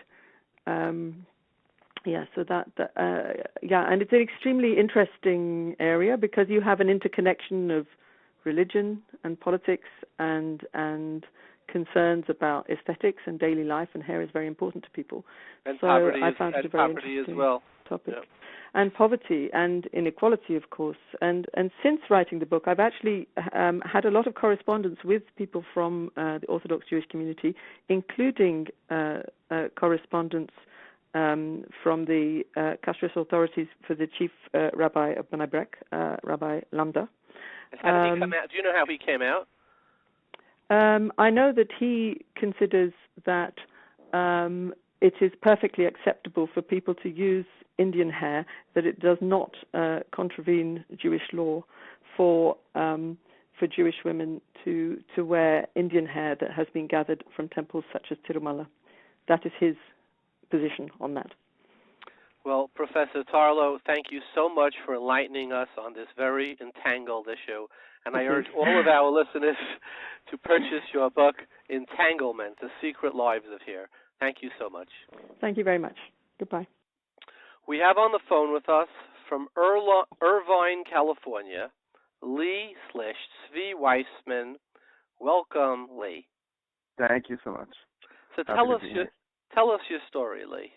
So my story is that I grew up in Philadelphia, and when I went to college, I became interested in South Asian studies and Sanskrit studies.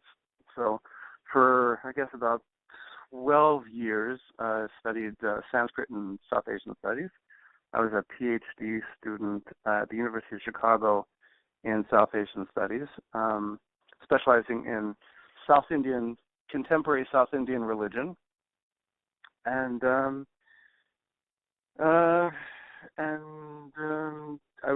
did my PhD work actually in South India. I was in South India for approximately 6 years. Fluent in Tamil language, and pretty fluent in Sanskrit. Sanskrit is a written language, not a spoken language. Considered one of the most difficult languages in the world. Am I correct? Sanskrit? Sanskrit.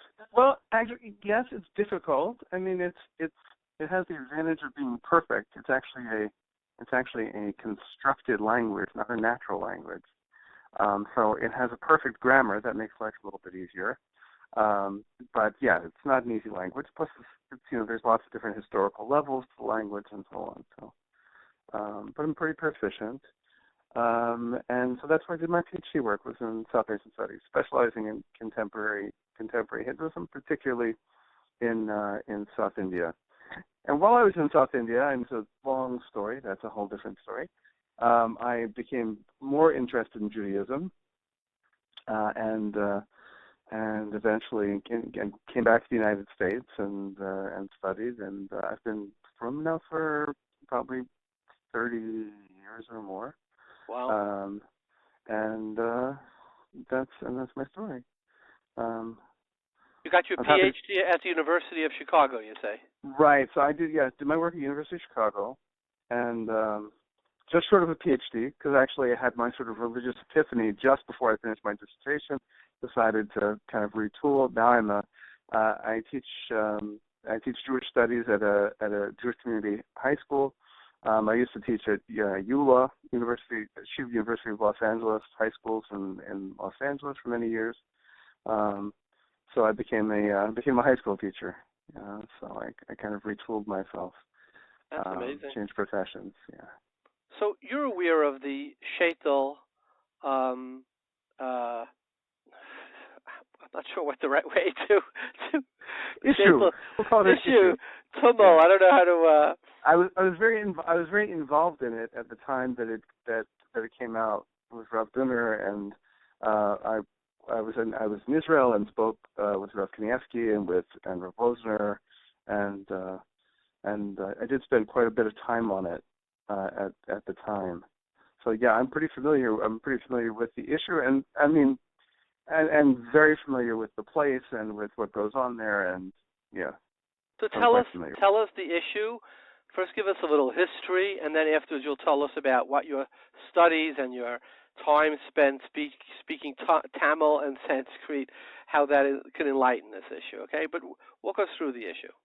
So the issue is that in the city of Tirupati, and there are actually some other places where this happens too, but the main issue was in Tirupati. Tirupati is a pilgrimage spot in the state of Andhra Pradesh in South India. It's actually a Tamil-speaking region, but it's in Andhra Pradesh, north of Tamil Nadu in South India. And there's a very large and very prosperous temple complex there. It's probably the wealthiest temple complex in all of India. And one of the most popular temples in all of India. And part of the custom of that temple is that people make vows to the god. What is the name? What is the name of the temple? It's usually called Tirupati. How do you spell that? How would you spell that? Tirupati. Tirupati. Tirupati. Okay. Yeah, it has more. It's the real proper name is the Sri Venkateswara Temple, but you probably don't want to remember that.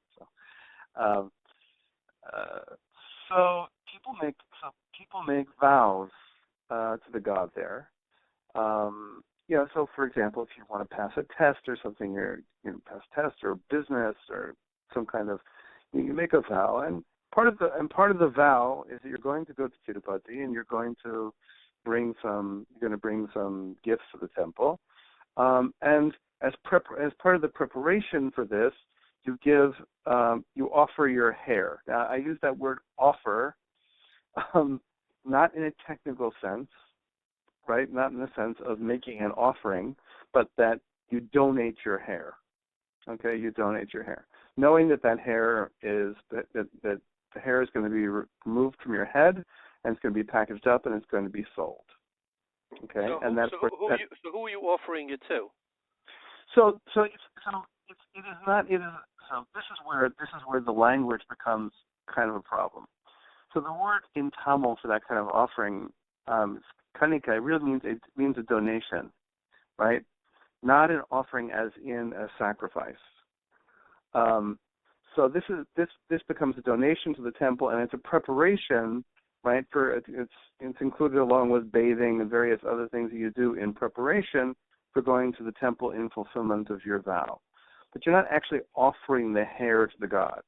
That would not be an acceptable offering. Wait, go slow. Why wouldn't you offer your hair? Because the hair is ashuddha, it's tame, right? It's an impure hair, barbers, anything in relation to that is completely impure. They have concepts of purity and impurity, and you would never offer something like this. Is this Hindi? Like what religion is this? Okay, this is Hinduism. And so I would say would you say it's like going to the mikveh, sort of? Like, try to give us some type of a reference. Right. So it's really exactly. It's a kind of hachana, right? And it's like going to the mikveh. And in fact, they actually do bathe after you get your hair cut. You would actually bathe. So would it be sort of like a taglachas of a mitzaira, like just like a mitzaira, before that time they go to the mikveh, they would shave their heads. Would it be similar? Right, Okay. very similar to that. Right, very similar to that. Now there is another the other dimension to it is you have to remember that both Indian women and Indian men put a lot of energy into their hair. Meaning to say, they often have very long, lustrous, beautiful hair, and it's also a sacrifice of beauty. It is kind of part of it is saying, look, I grew my hair and it was so beautiful. I'm giving that up for you. I'm giving up all of that beauty and coming to you as a simple person. I look like everybody else. And if you've ever seen what bald people look like, everybody kind of looks alike. No, you would have to imagine. So you would have to imagine the taklachas of a Mitzayra, especially for an Isha, could not have been fun, right? Right, of course not. Because people, women, they put a lot of energy into beautifying their hair and so forth, and yeah. But this is really also kind of a ritual of humbling. And for both for men and women, but certainly for women, as a kind of, you're coming to the temple now humbled in this way. It's a self-abnegation. Right, a kind of self-abnegation, yeah. Okay. So tell us, continue the story. So Rabbi Donna shows up.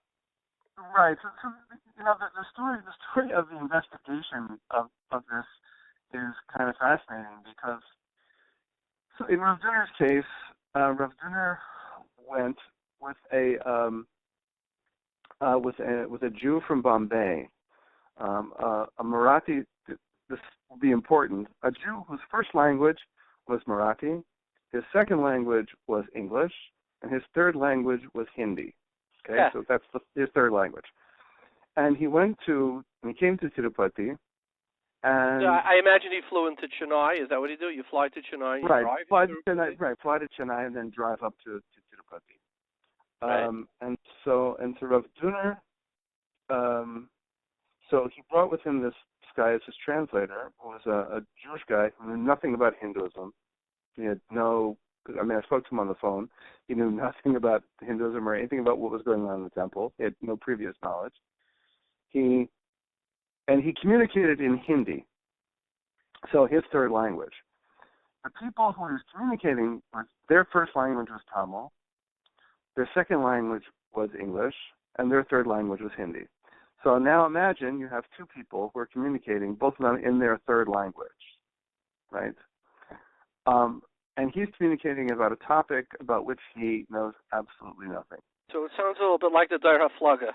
Right, exactly. It really, I can't even imagine these conversations. And when I spoke to him on the phone, I had a fascinating conversation with his translator. So I said to him, listen, he said, when I spoke to Rav Dunner kept saying that you said that they were making an offering, they were making a sacrifice. I said, what word did they use in Hindi? Because I do speak some Hindi, so my Hindi is not very good, but I know some. So I said, just rehearse it with me. Tell me what they said. And he spoke to me, and I said, I don't hear any word like sacrifice. Any of them don't say it. And he said, it's not like sacrificing a chicken. I said, I wish I had said that to Rav Dunner, because that's precisely not the language that they use. And nobody would ever say that it's like sacrificing a chicken. That's like sacrificing it. It's some form of ritual sacrifice. It's not. It's a self-humbling donation, but it's certainly not a sacrifice. Well, certainly not sacrificing a chicken, because Hinduism is a language that doesn't believe in killing anything live at all. Well, Hinduism is very funny that way. There are actually forms of Hinduism that do animal sacrifices. And almost all forms of Hinduism have some kind of symbolic animal sacrifices, meaning to say that there are vegetables or things like that which are offered as if they were coconuts, for example, right, which are offered as if they were animal sacrifices. So the logic of animal sacrifice and the logic of sacrifice is very familiar to Hindus. And there are Hindus who do sacrifice, goats and chickens and water buffaloes. Though so in this particular place, it's very vegetarian. Did you ever speak to Rabbi Dunner or no? I did. We had an unfortunate interaction, I would say. Flatbush. We were both together in Flatbush, and there's a lot of people there, and we both spoke, and it was difficult. Actually, I think when did Rav Dunner arrive in India? Do you know? I do not remember. I don't remember the dates. Do you know the day of the week it was? That I do not know. Do you know how many days he spent at Tirupati in, speaking to people? Just a couple of days. I think it was just a couple of days. And he was with somebody who didn't speak the language. And you say that he didn't understand that it's Tagvachas of Mitzayra. He thought it was actual sacrifice. Right, and I think part of it is, there's a lot of reasons why, and I did speak to this. I don't think he was so pleased with my speaking about it, but I think part of it is you kind of imagine if a group of Tibetan monks arriving, arriving Motzi Shabbos and seeing Kiddush Levana, right? What would they think was going on there, right? They would look and they'd say, "Oh, these people are, dancing to the moon. They're praying to the moon." What would they think? Because they don't have access to the text, right? So they don't know what you're reading. They have no idea what it is that you're reciting, right? All they have is kind of like what the context that they're going to provide to it. And I think to a large extent that's partially what happens with Rav Dunner, is that instead of being able to ask the right questions, and also to talk to the right people, and to speak to people in the language that they understand, and so forth, and to understand what's being said to him, that didn't happen. And also, there's also another interesting. There's also a peculiar dynamic that happens. Indian society is very stratified, and there's a peculiar feature of Indian communication that if a person is perceived as being superior, you can never say no to them. So if Rav Dunner, who is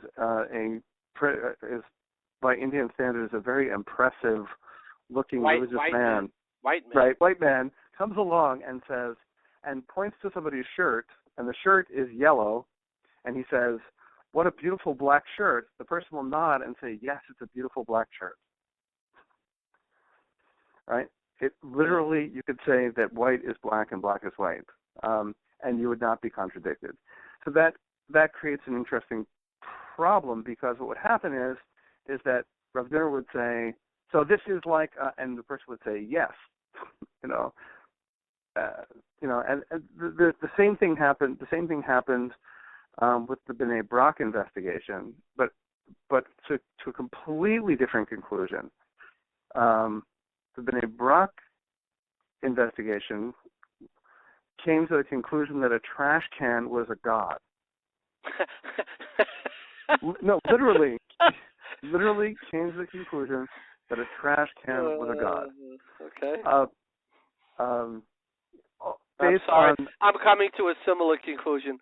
I'm coming to a conclusion that their conclusion is trash, but let's continue. Right, I'm sorry. The investigation. It was really. I mean, it was really. Yeah. So, how did they come to the conclusion that a trash can is a god? That's it. Okay, so this is a fairly easy one. First of all, do you know the word? What does the word pushka mean? What is pushka? Pushka means a little box. Right. It means a little box. Exactly. Okay. So it means a little tin box. That's the basic meaning of the word pushka. So the basic meaning. So there is a charity box in Hindi is called a hundio. It's called a hundi. And the word hundi means a metal box. Okay. It means a metal box. That's all it means. Right. So something which is used to hold charity and something which is used to hold trash, called by the same word, hundi, which means a metal box. So they were at the center. They were at the center where they collect the hair, and so the barbers were shaving off the hair, and they were tying them into bundles, and they were chucking them into stainless steel barrels, into stainless steel, trash cans essentially.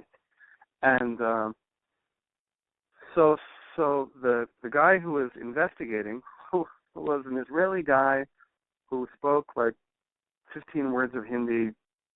I actually got to hear. He was very nice. He actually recorded the entire thing, right? He actually recorded the entire thing. So I heard the entire recording. So I got to hear I got to hear everything. And so he goes and he asks, what's that you're putting it in? And the person says, it's a hundi, right? It's a hundi, which means it is a metal basket, right? Which is exactly what it is. It is a metal basket. And so, but he had heard that there is a famous hundi in Tirupati, inside the inner sanctum of the temple, right next to the image of the deity, is a very fancy, metal box that has on it the image of the goddess of fortune, and it's famous throughout India as being a place that if you give charity there, you'll get a blessing from it, right? And so people are very particular that they go into the inner sanctum of the temple and they bring their gifts into the inner sanctum of the temple and they put it in that hundi, right, in that particular box, because that's a very special thing. So he had heard about this hundi. So now, in his mind, right, he now knows, he's thinking that hundi is that, he now thinks that this stainless steel box is now the same as that very famous one in the middle of, at the center of the temple. And so he doesn't know the difference. And so he says, "Oh, that's the hundi." And the guy says, "Yes, that's the hundi." Partially because he has no idea what he's talking about, right? Because for him it's a metal box, and he doesn't know that he's talking about the hundi. And he goes on about, and the guy just kind of clearly has no idea what he's talking about. Just keeps going, "Yep, whatever you say, sure, yes." And so he comes to the conclusion that this metal can that they're throwing the hair in, which is the stainless steel can that they're throwing it in, is the incarnation of the goddess Lakshmi, the goddess of fortune, and that these people are getting some great blessing out of it. So I spoke, and just to make sure that. Now, can I ask you a question? Yeah. Is your expertise because you read up about this, or is this part of your training in part of your doctorate? Like, is your knowledge here? Like, how thorough is your knowledge here about what goes on? So there are a couple of reasons. So one is that my specialty was South Indian temple religion, so I knew a lot about it. The other thing is also I spent a lot of time in that particular temple, partially because I was affiliated with the university in Tirupati. So I had to be in Tirupati quite a lot, and there's nothing else to do in Tirupati. That's all there is. The god of Tirupati was actually the chancellor of the university that I was associated with. Try to figure out how that works. Wait, did you say the god of the university? Yeah, no, the god of the temple is officially the chancellor of the university that I was affiliated with. But how could a god be a chancellor? I'm not following. Yes, well, this is why we don't do Avodah Zorah. It's very complicated. Yeah, so basically he is the titular head of the university, and every day they would read him the newspaper, and they would go before the god and read the minutes of the board meetings and things like that. Yeah, it's really interesting. They treat the god like a real person. So I spent a lot of time in Tirupati, so I was pretty familiar with the place. And certainly, I had been to the hair center many times. I knew where, I knew the procedure that people go through. I've been there so many times. So that was partially. So, Mr. Weissman, so according to what you're saying, the entire concept is based upon really very shoddy legwork, and any conclusion they come to, it's basically you could stick it into a yundi, which means a trash can. Is that what you're saying? Into the hundi. Yeah, I'll tell you. So they weren't Mekayim have a Misunim Badin. Be careful when you pop in something. I think part of it, and to really down the schools. I think that they really were trying to. I think that they just did not have a lot of information, and they missed one or two steps. I mean, you know, and I'll speak, you know, very candidly. Before Rav Gunner went, he should have talked to somebody like me, right? They should have sought out someone like me right off the bat and said, because the truth is, it took them, you know, it took 2 or 3 days to find me, right? It wasn't that hard, right? You know, sooner or later, somebody saying, you know, is there from guy who has experience, whatever. They found me, and you know, we could have saved ourselves a lot of problems, you know, had they kind of, you know, taken a little bit of time, looked for somebody who, I don't remember exactly, but maybe you could say so, you know, and you know, that would have been a very good move. And what did he say when you told him what you thought? What happened? I'd rather not go into all that. It was very. He apologized. He apologized. He was a little impolite. Yeah, he definitely apologized. But did he change his psak or no? No, you know. So in the cases when I went to Eretz Israel, and I spoke because Rav Dunner was not there. But Yashuv would not meet with me directly. So I had to operate through intermediaries. And literally, it was crazy, honestly. I communicated by phone with one of his lieutenants, and kind of like, you know, the information was it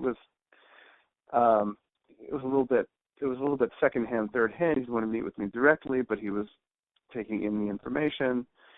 And I'm not sure exactly, you know, how that concluded.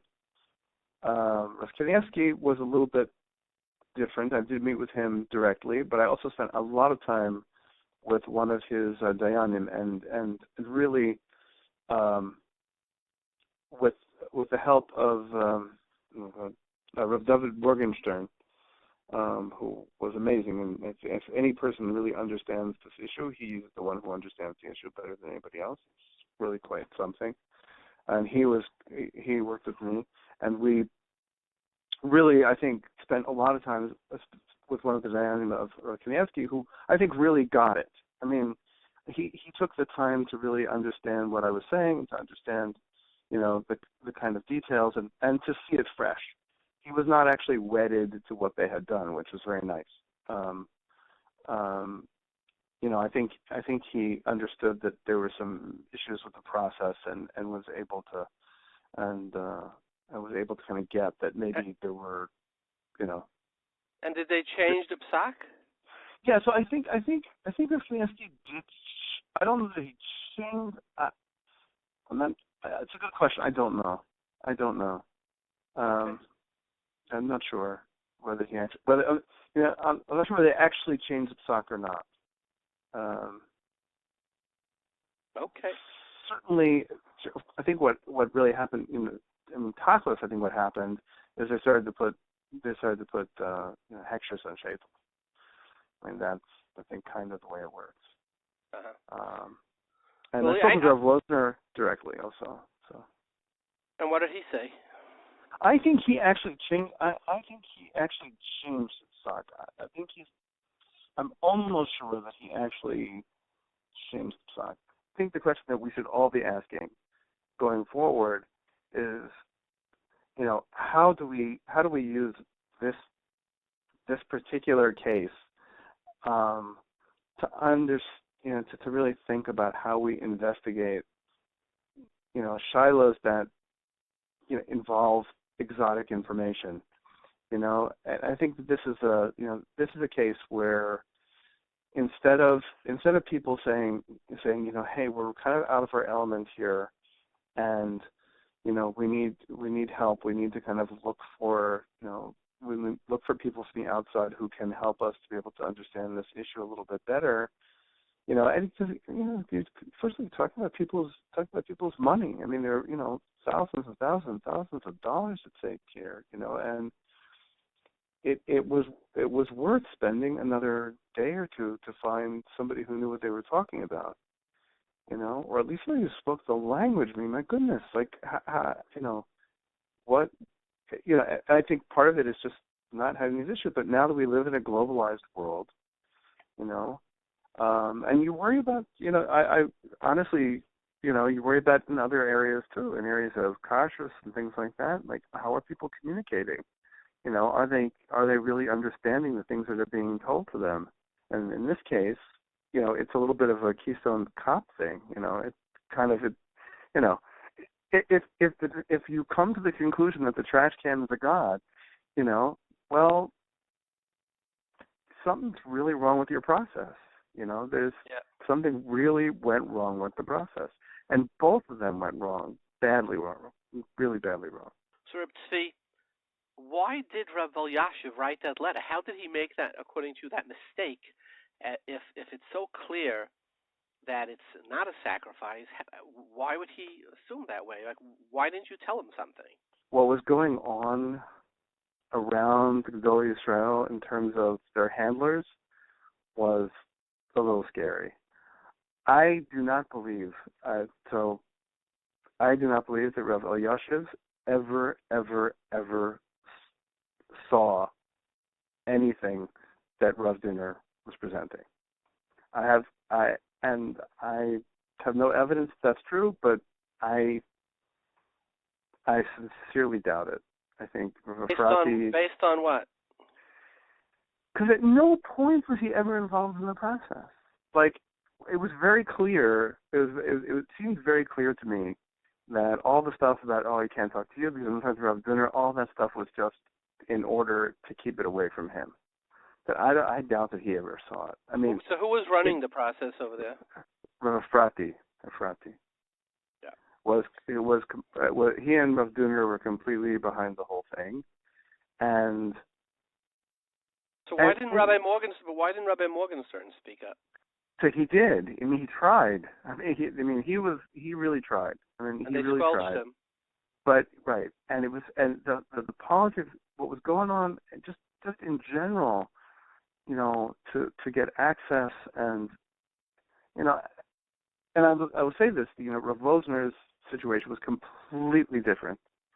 I mean, he was like hands-on, asking questions, right in my face, really sort of clearly looking to see who I am, and it was a entirely different experience.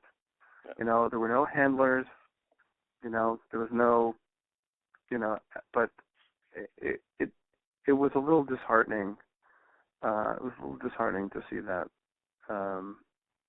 It really felt like the process was, there was a lot of political intrigue in the process, and that was not, even just. Did you feel that they had a conclusion already in their mind, and they were sort of disinterested in the facts? Very much so.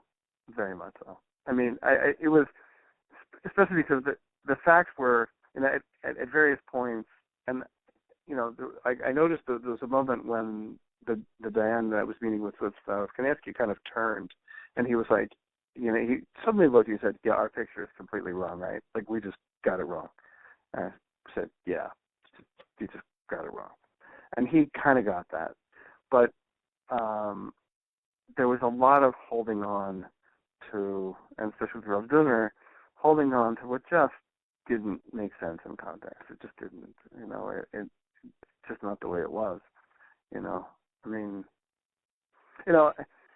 and so, some things like, I really did check. I mean, and I tried to, the whole thing, there are people who bring their hair into the temple. It's like, no, they're not. I mean, and I called the priests. I literally called Peter Butty, spoke to the priests on the phone, and I spoke to the priests who, and I spoke to the people who actually empty out the donation boxes. And I said, does anybody ever put hair? Have you ever seen hair? The guy said, no. The worst I've ever seen is a live turtle. You mean, what you say here, you mean in the temple, you mean? Right. Right. Yeah. I mean, if they had brought it into the inner sanctum as an offering to the deity, that would be an entirely different issue, and that certainly would be. I think that's a whole different level. That would be that'd be its crows of Avodah Zarah for sure.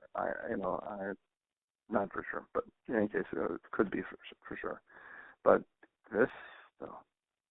Thank you very much, Lee, for your time. Okay. I really appreciate it. Okay, my All the pleasure. best, then. Take care. Bye-bye. Take care. Bye-bye.